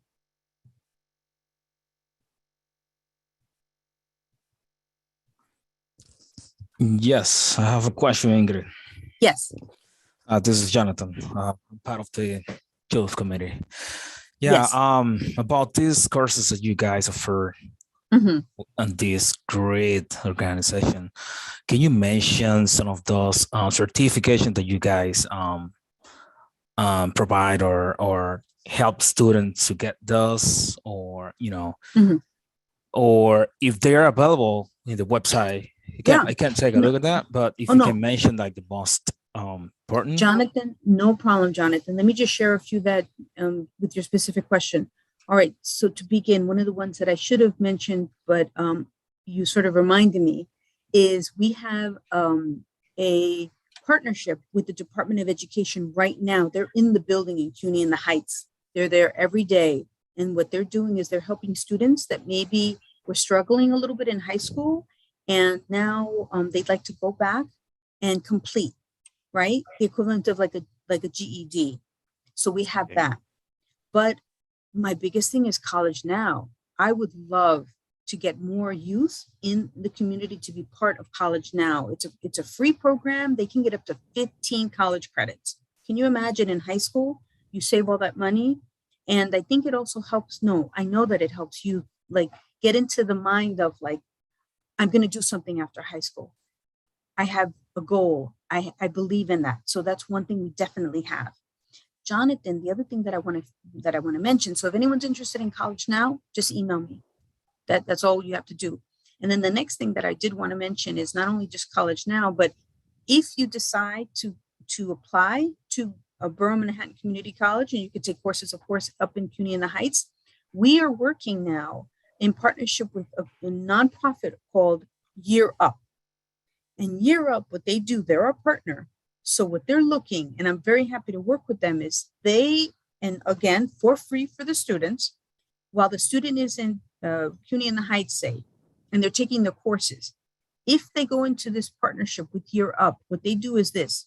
Let's say your first semester at a BMCC, if you decide, right? In the end, what do we want? I'm not for that specifically. Students, we don't just want to go get an education. We want to know that there is at the end, there's a possibility of me getting an internship and get a job. But specifically with Year Up, if you can, if you're in your first semester at BMCC and you apply and you're like, I'm interested in being part of Year Up. Year Up is like workshops, mentorship. And what they promise, if you work with them, it takes about like approximately 6 months, right? To prepare you so that you are successful. At the end of that, they promise you, you're going to get an internship. We're going to get you ready with a top corporation, top organizations. You get your internship.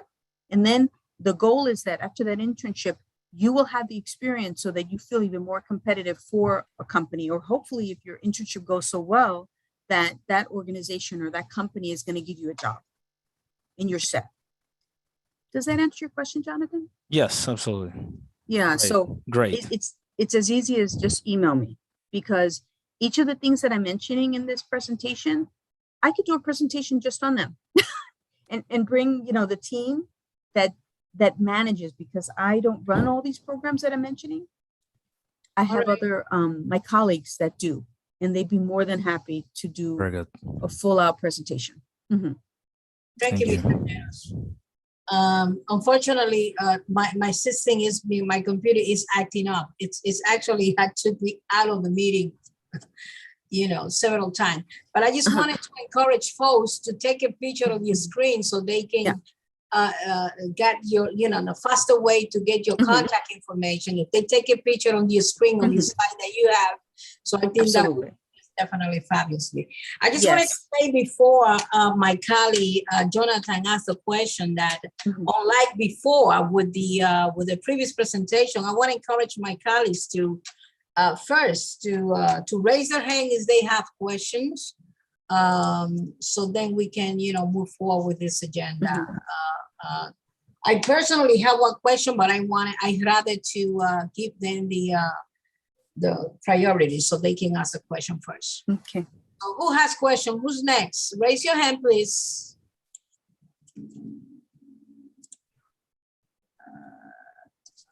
I think, let's see who attendees. Let's see. Okay, we have Candida Uraga. Yes, Candida? Sí. Sí, es Candida Uraga. Chanel, can you promote Candida so she can ask the question? Candida, can you hear us? Sí. ¿Ustedes me escuchan? Chanel? Sí, lo escuchamos bien, Cándida. Oh, yo tengo una pregunta acerca de los cursos que dice que son gratis. ¿Eso es solo para los jóvenes que recién están saliendo de la high school o a cualquier edad? All right. If Candida is not available, then she is. Ella preguntó. Oh, I think he read her. Oh, I'm sorry, Fe. Yes, she did. And what I'll do is, if it's okay, I'll reply in Spanish.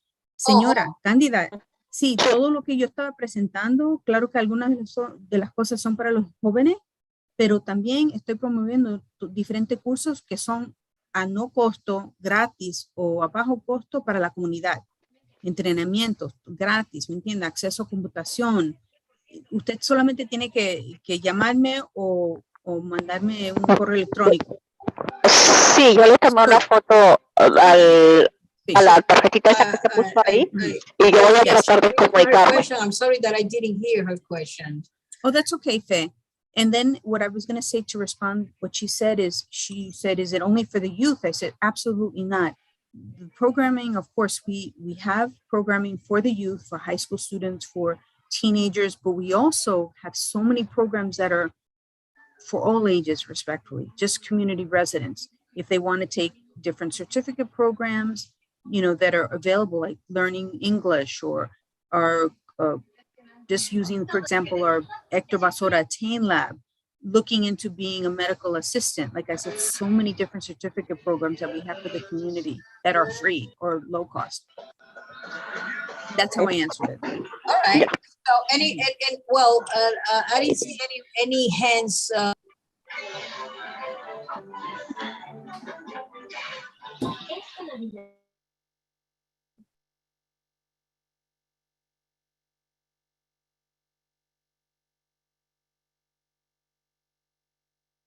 This is happening so often. I don't know why the systems keep acting up.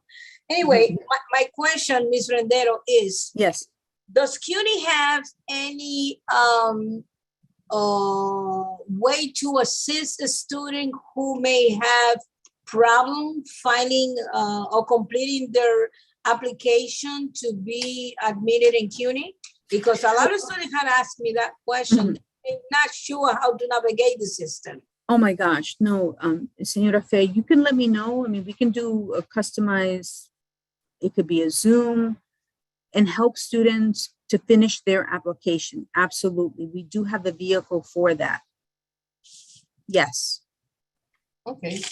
And so, you can just let me know, because we want every student, that wants to apply, because it's hard, especially like I remember when I was applying to college, it was hard, that application.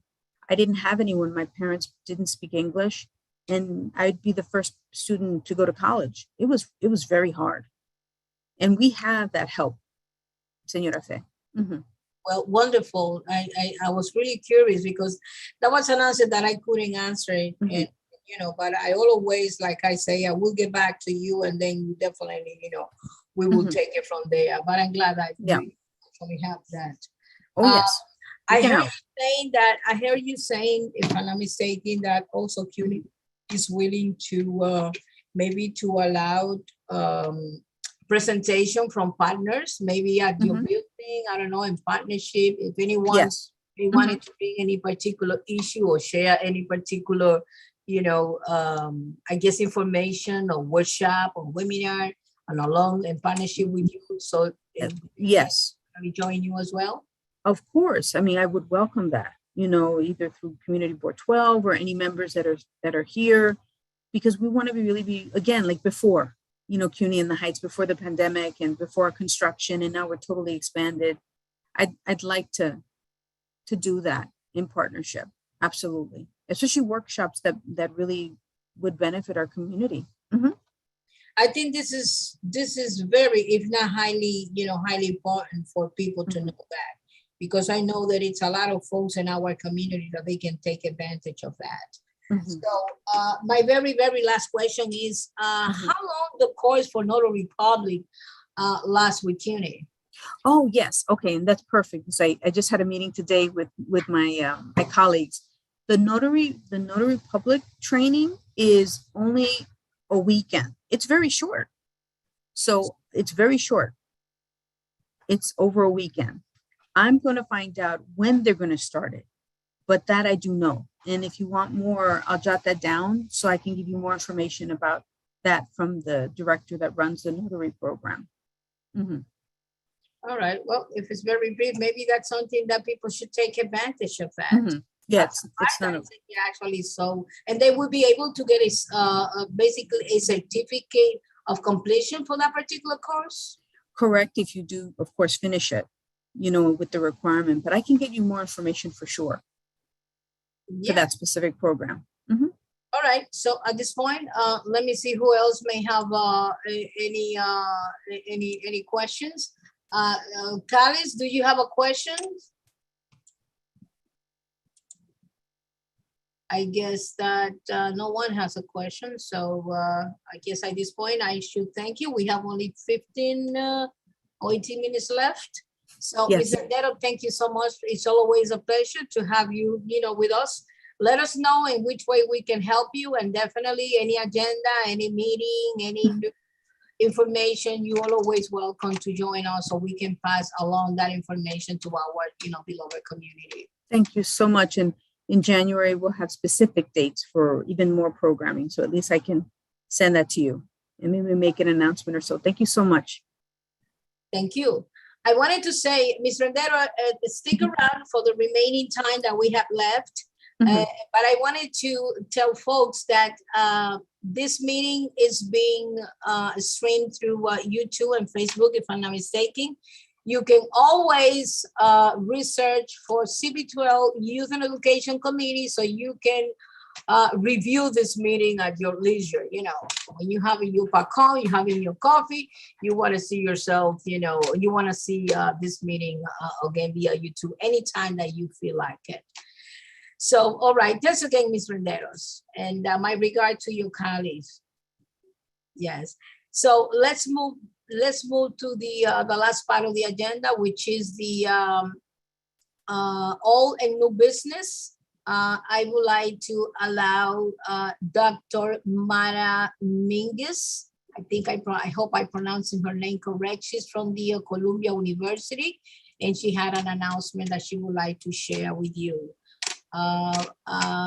Yes, she's with us, is still with us? Yes, I'm right here. Thank you so much. And thank you for the wonderful, thank you for allowing me just to make this important announcement. And thank you, Ingrid Renderos, for the great presentation. I'll be contacting you for other purposes, but I am a pediatrician, adolescent medicine trained for the last 20 years, worked in the community. And I just wanted to thank you for the great conversation we've had today. A lot of it pertaining to all the difficult times that we've had in the last several years that has exacerbated some of the comments and the conversation that we've had today. So moving forward, let's talk about how to end this COVID pandemic and what is the best tool that we have right now. It is still continues to be the vaccine. And in the last several days, we have a new development, which it pertains to this population. And that is that those who are 16 and 17 years old are now eligible to receive boosters if the second dose of what they received was 6 months ago. So that is a brand new and the latest development when it comes to boosters. Now, everyone above basically 16 can receive a booster after 6 months from the last vaccination. That is key. In our community, we still are working really hard to vaccinate our children, especially those 5 to 11. I just came from clinic today. I work at IS 143 Wheels. And yes, we sometimes throw away some doses because there are not enough people to vaccinate. So I really want you all to be advocates and serve as our liaisons to talk to all the population, those who are 5 to 11, those who are 16, 12 and above. Please, please, the vaccine, it's still the only tool. We do have a new variant that has shown some different characteristics. Thankfully, not really severe, mild, yet we have seen some breakthrough, and it has been proven that the booster can be protective. So in the midst of coming into the holiday season, yes, please, please let everyone know. And have you noticed, you're going to notice that some places like my church yesterday talked about going back to wearing the mask indoors. So there's some restrictions that have been more strict, and you will see that in the next couple of weeks. Please continue to take care and let all our wonderful youth know that they can now be, some of them, most of them can be vaccinated, and empower them to have these conversations with their loved ones and their parents and adults if there is some hesitancy. Okay, so that's what I wanted to let you know. I will put on the chat a phone number and some resource of where you can find information and where you can get vaccinated. I'm happy to answer any questions if you have about it. Wonderful. Thank you, Dr. Mingus. Thank you. Yes. And anything else that you may want, if you wanted to retake this message back in January, you're welcome to do so.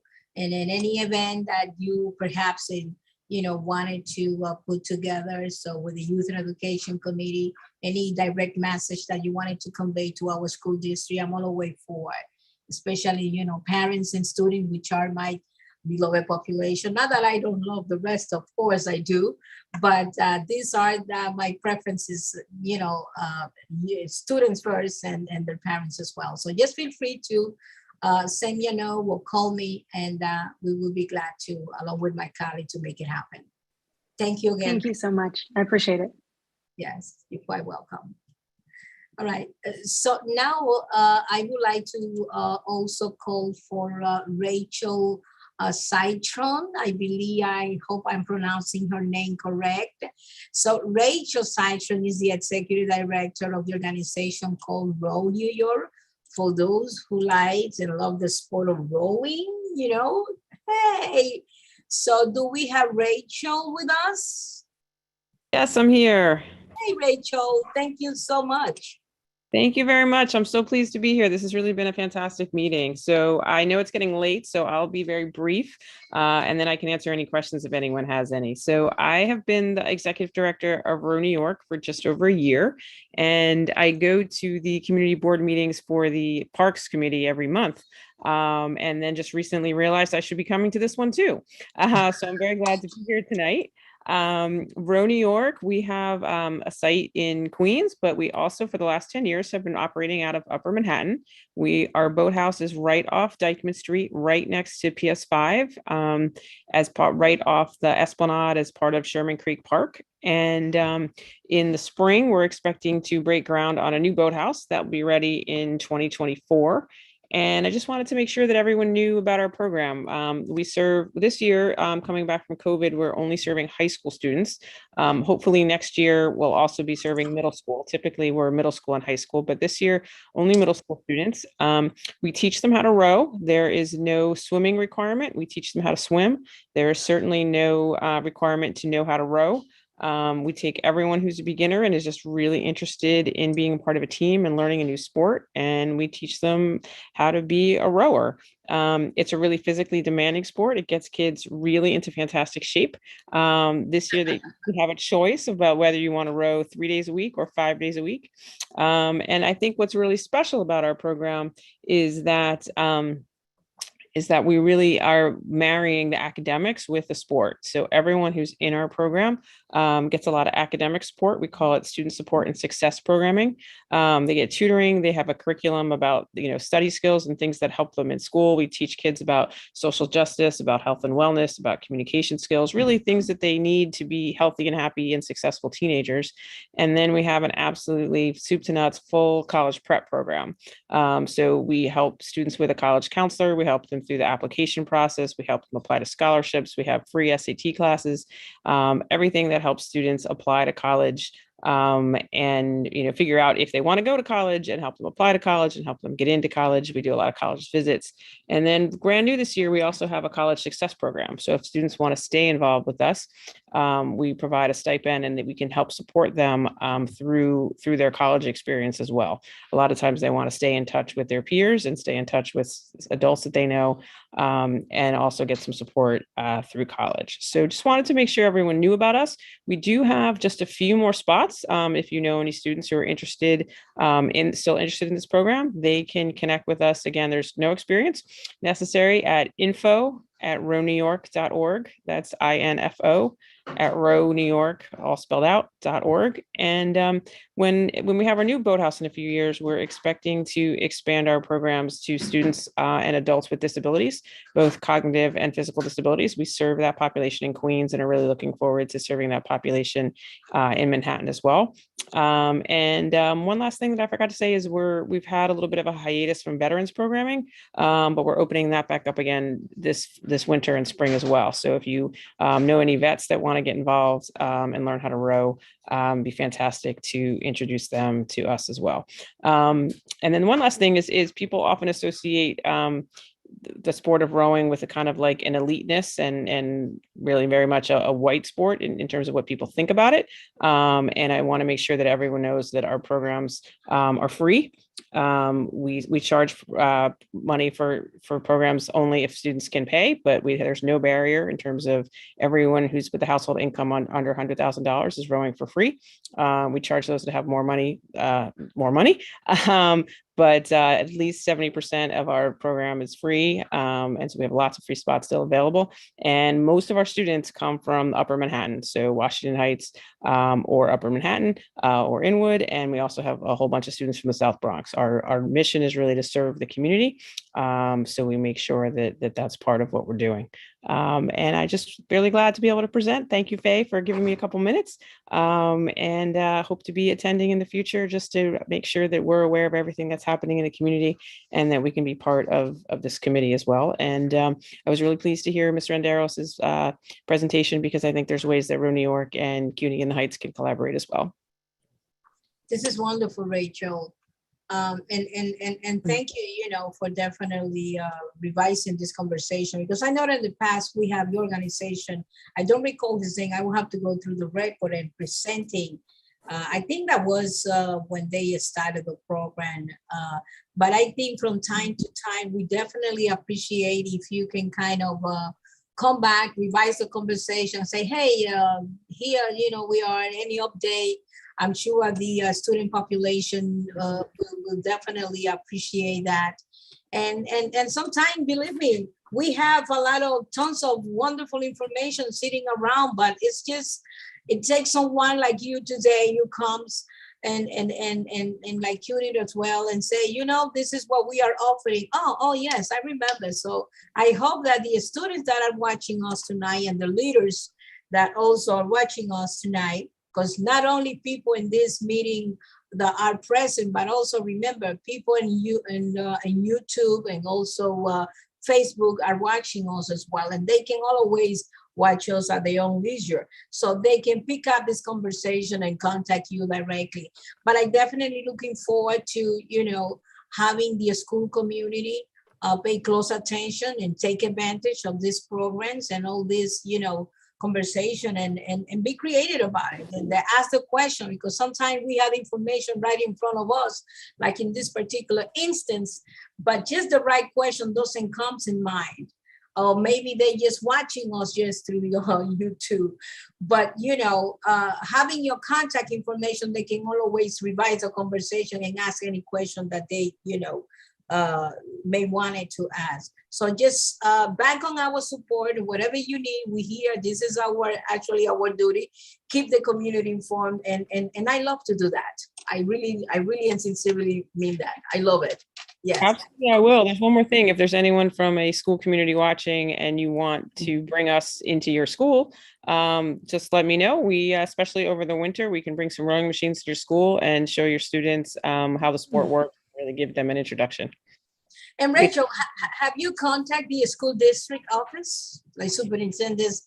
Yeah, we actually haven't done too much in the district office since we're mostly in high schools, but we have visited a lot of high schools, and we are also just starting a new program or restarting a program this winter to come into middle schools, and to just show the middle school students what we're about in case they want to join us for the summer. And a lot of times phys ed teachers really like us because we're a good workout, and they like us to take over their classes for a little bit. Gives them a break and gives the students something very different to do. Wonderful. There is an organization that they call MVP. What they do is that they train also kids just to swim as well. And they also train them to become lifeguard, and then they find employment for them. I think that in their effort to recruit kids, that would be maybe a good idea to introduce you to them so they can actually refer kids to you as well. Because that'd be fantastic. Yeah. I really think so. And I can tell you, the founder of that organization is Olga Perez. I'm definitely going to put you in contact with her. So that'd be great. Yes, and then we will take it from there.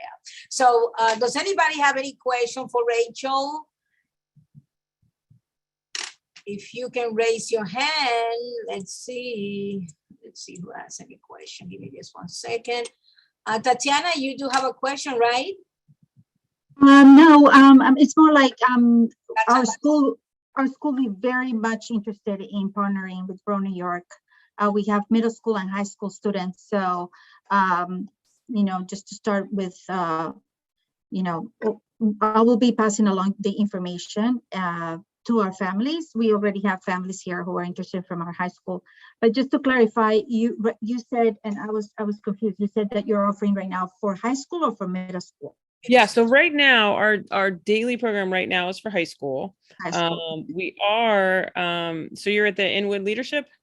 Yeah, Inwood Academy for Leadership. Yeah, great. So right now our program that a student can join is for high school, but we are looking to partner with some middle schools to bring just some demos and like a little bit of a program, kind of a demonstration program to them, so that we can get the middle school students interested in joining us in high school. And eventually we'll bring back our middle school program. We're just have to get COVID all straightened out for that first. Yeah, so we are a great partner for you because we are middle school and high school. So it'd be great. We can work together. And also, Ms. Renderos, I just wanted to say that we would be very much interested, already have some parents interested in having you join one of our workshops so that you can present as well. So we'll be contacting you both. Thank you so much. Thank you.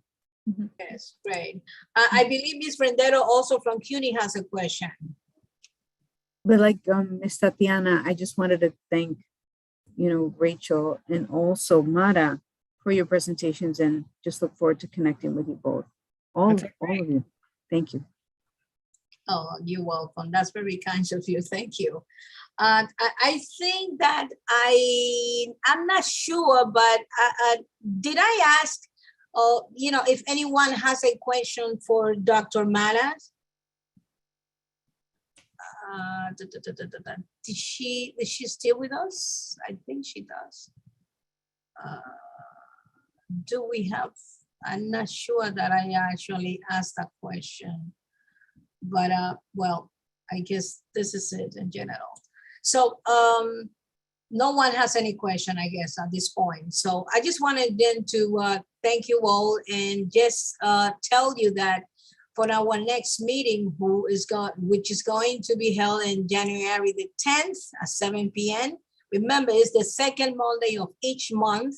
So in our next conversation or meeting, we're going to have our guest, one of the founder also an executive director of Inwood Academy for Leadership, Christina Reyes. She's going to provide us with a update, which she usually does every year. And we're also going to have some information regarding to the mansion, what do you call, Jumel Mansion Museum. Let me say correctly, the Morris Jumel Mansion Museum. We're going to have a representative coming and sharing some information about the programs, and I think it's going to be very interesting. We also have another additional presenter, but this is still pending, for confirmation. So not having any further questions. So I guess 1, 2, 3, any final question? Oh, wait a minute. I think I have Just Powell Initiative. You want to come back and revise your comment? Yes. First of all, I want to congratulate. This has been an amazing meeting. I'm so happy to see so many great movement in our community with CUNY in the Heights back with this amazing rowing program. Oh my God, the questions of Max and Elena of the School of Inwood. I was amazed. I love that she was thinking about mental health as a way of trying to, mitigate our problems. So congrats on having those kids and the education that they have. And yes, I just wanted to ask if Just Power Initiative could have a little bit of time on the next meeting, January 10th, I hear, to have a formal presentation of our organization. You would like to have a formal presentation sometime in January, you mean to say? Yes. Okay, I think the agenda so far is full, but everything is possible. I never discard no idea because we planned, but things happen. So I'm going to say that for now, send me the request via email, send me the title of your presentation, who is going to be presented, and the title of the person or the presenter. So, and definitely we will keep that in mind. So far, we do have 3 presentation in January, but let's see what happens. I definitely will consider your presentation. And I wanted to say also that, this is for the general public as well. Please leave your comments about your experience with our committee and YouTube and Facebook. And if there is any particular conversation topic or guest that you would like for us to invite, please just let us know. We really value your input. And this is how we can make this, a great meeting, just to satisfy whatever curiosity or need you think that we should address. So with that in mind, if you don't have any questions, so I really want to just to thank you deeply for joining us this evening. And I'm really looking forward to have you in January 10th at 7 p.m. Hey, Faye, I have a quick question. This is Michelle. Yes. Hi, thank you so much for the agenda today. I thought it was really awesome to have all the speakers today. My question for you, Faye, is if we could get on the committee, could get the contact info for Alvin Bragg's office. I had a question that I wanted to ask, and in case other folks want to follow up, I would love to have the contact information so we can get in touch. Well, yes, definitely I can get that for you. But right now we just have to wait a little bit because I don't have that directly. And I believe that he's working on his transition team. So I guess once they situated and they have an official contact and all that, I definitely will share with everyone. But this is my side. Yes, yes. It's Jocelyn, yes. Yes. I'm happy to share my number with you, Michelle, and my email. And anyone who has a question or didn't have an opportunity to speak to the DA, I'll be more than happy to make sure that he gets Oh, your questions. And wonderful. I promise you that I will do my best to get a response. Yes. Or if they want to speak to you directly, if you want to share your contact information as well, that'd be great. So I'm going to share my email, and I'm sorry that I'm not on video. you I'm also rescued having problems with my Zoom. But my email is my last name. So it's Minaya, Minaya, and then the letter J at DANY. So that's Danny, DANY.NYC.gov. Thank you. And I will also share with her too. Yes, I'm happy, like I said, to take any questions, concerns, suggestions, and contact information, and we'll do my best to get a response or have you get direct contact anyone. Thank you, Jocelyn. I appreciate it. Thank you, Faye. And just so the rest of you know, Jocelyn is still the present director for the present and is still District Attorney Sivans. So anything that I'm sure that she will keep track of everything and is well informed, things that I don't know or have access yet. So as you see, she just already rescued me from that because I was waiting for, the new team to share the contact information. Thank you, Jocelyn. This is really awesome. Of course. I mean, I look forward. I've been with the DA's office for 21 years now. And, I look forward to serving under this new DA as well, because I take pride in what I do, and I take pride in being the link between the DA's office and my community. So I look forward to continuing to do that. Definitely. We look forward to that too as well. We're so accustomed, to you. And I really appreciate your service, your knowledge, and your willingness to help our community and anything within your capacity that you have been able to. And will continue. If I may interrupt and just a kind of a note to Michelle, that's what icons do, what Jocelyn just did. So that's why she's an icon. These women make me blush. Yes. Thank you. Thank you. I love Jocelyn. Yes, we really do. We really do. Anybody else may have comments or any question? Curtis, you've been quiet tonight. You usually so outspoken. So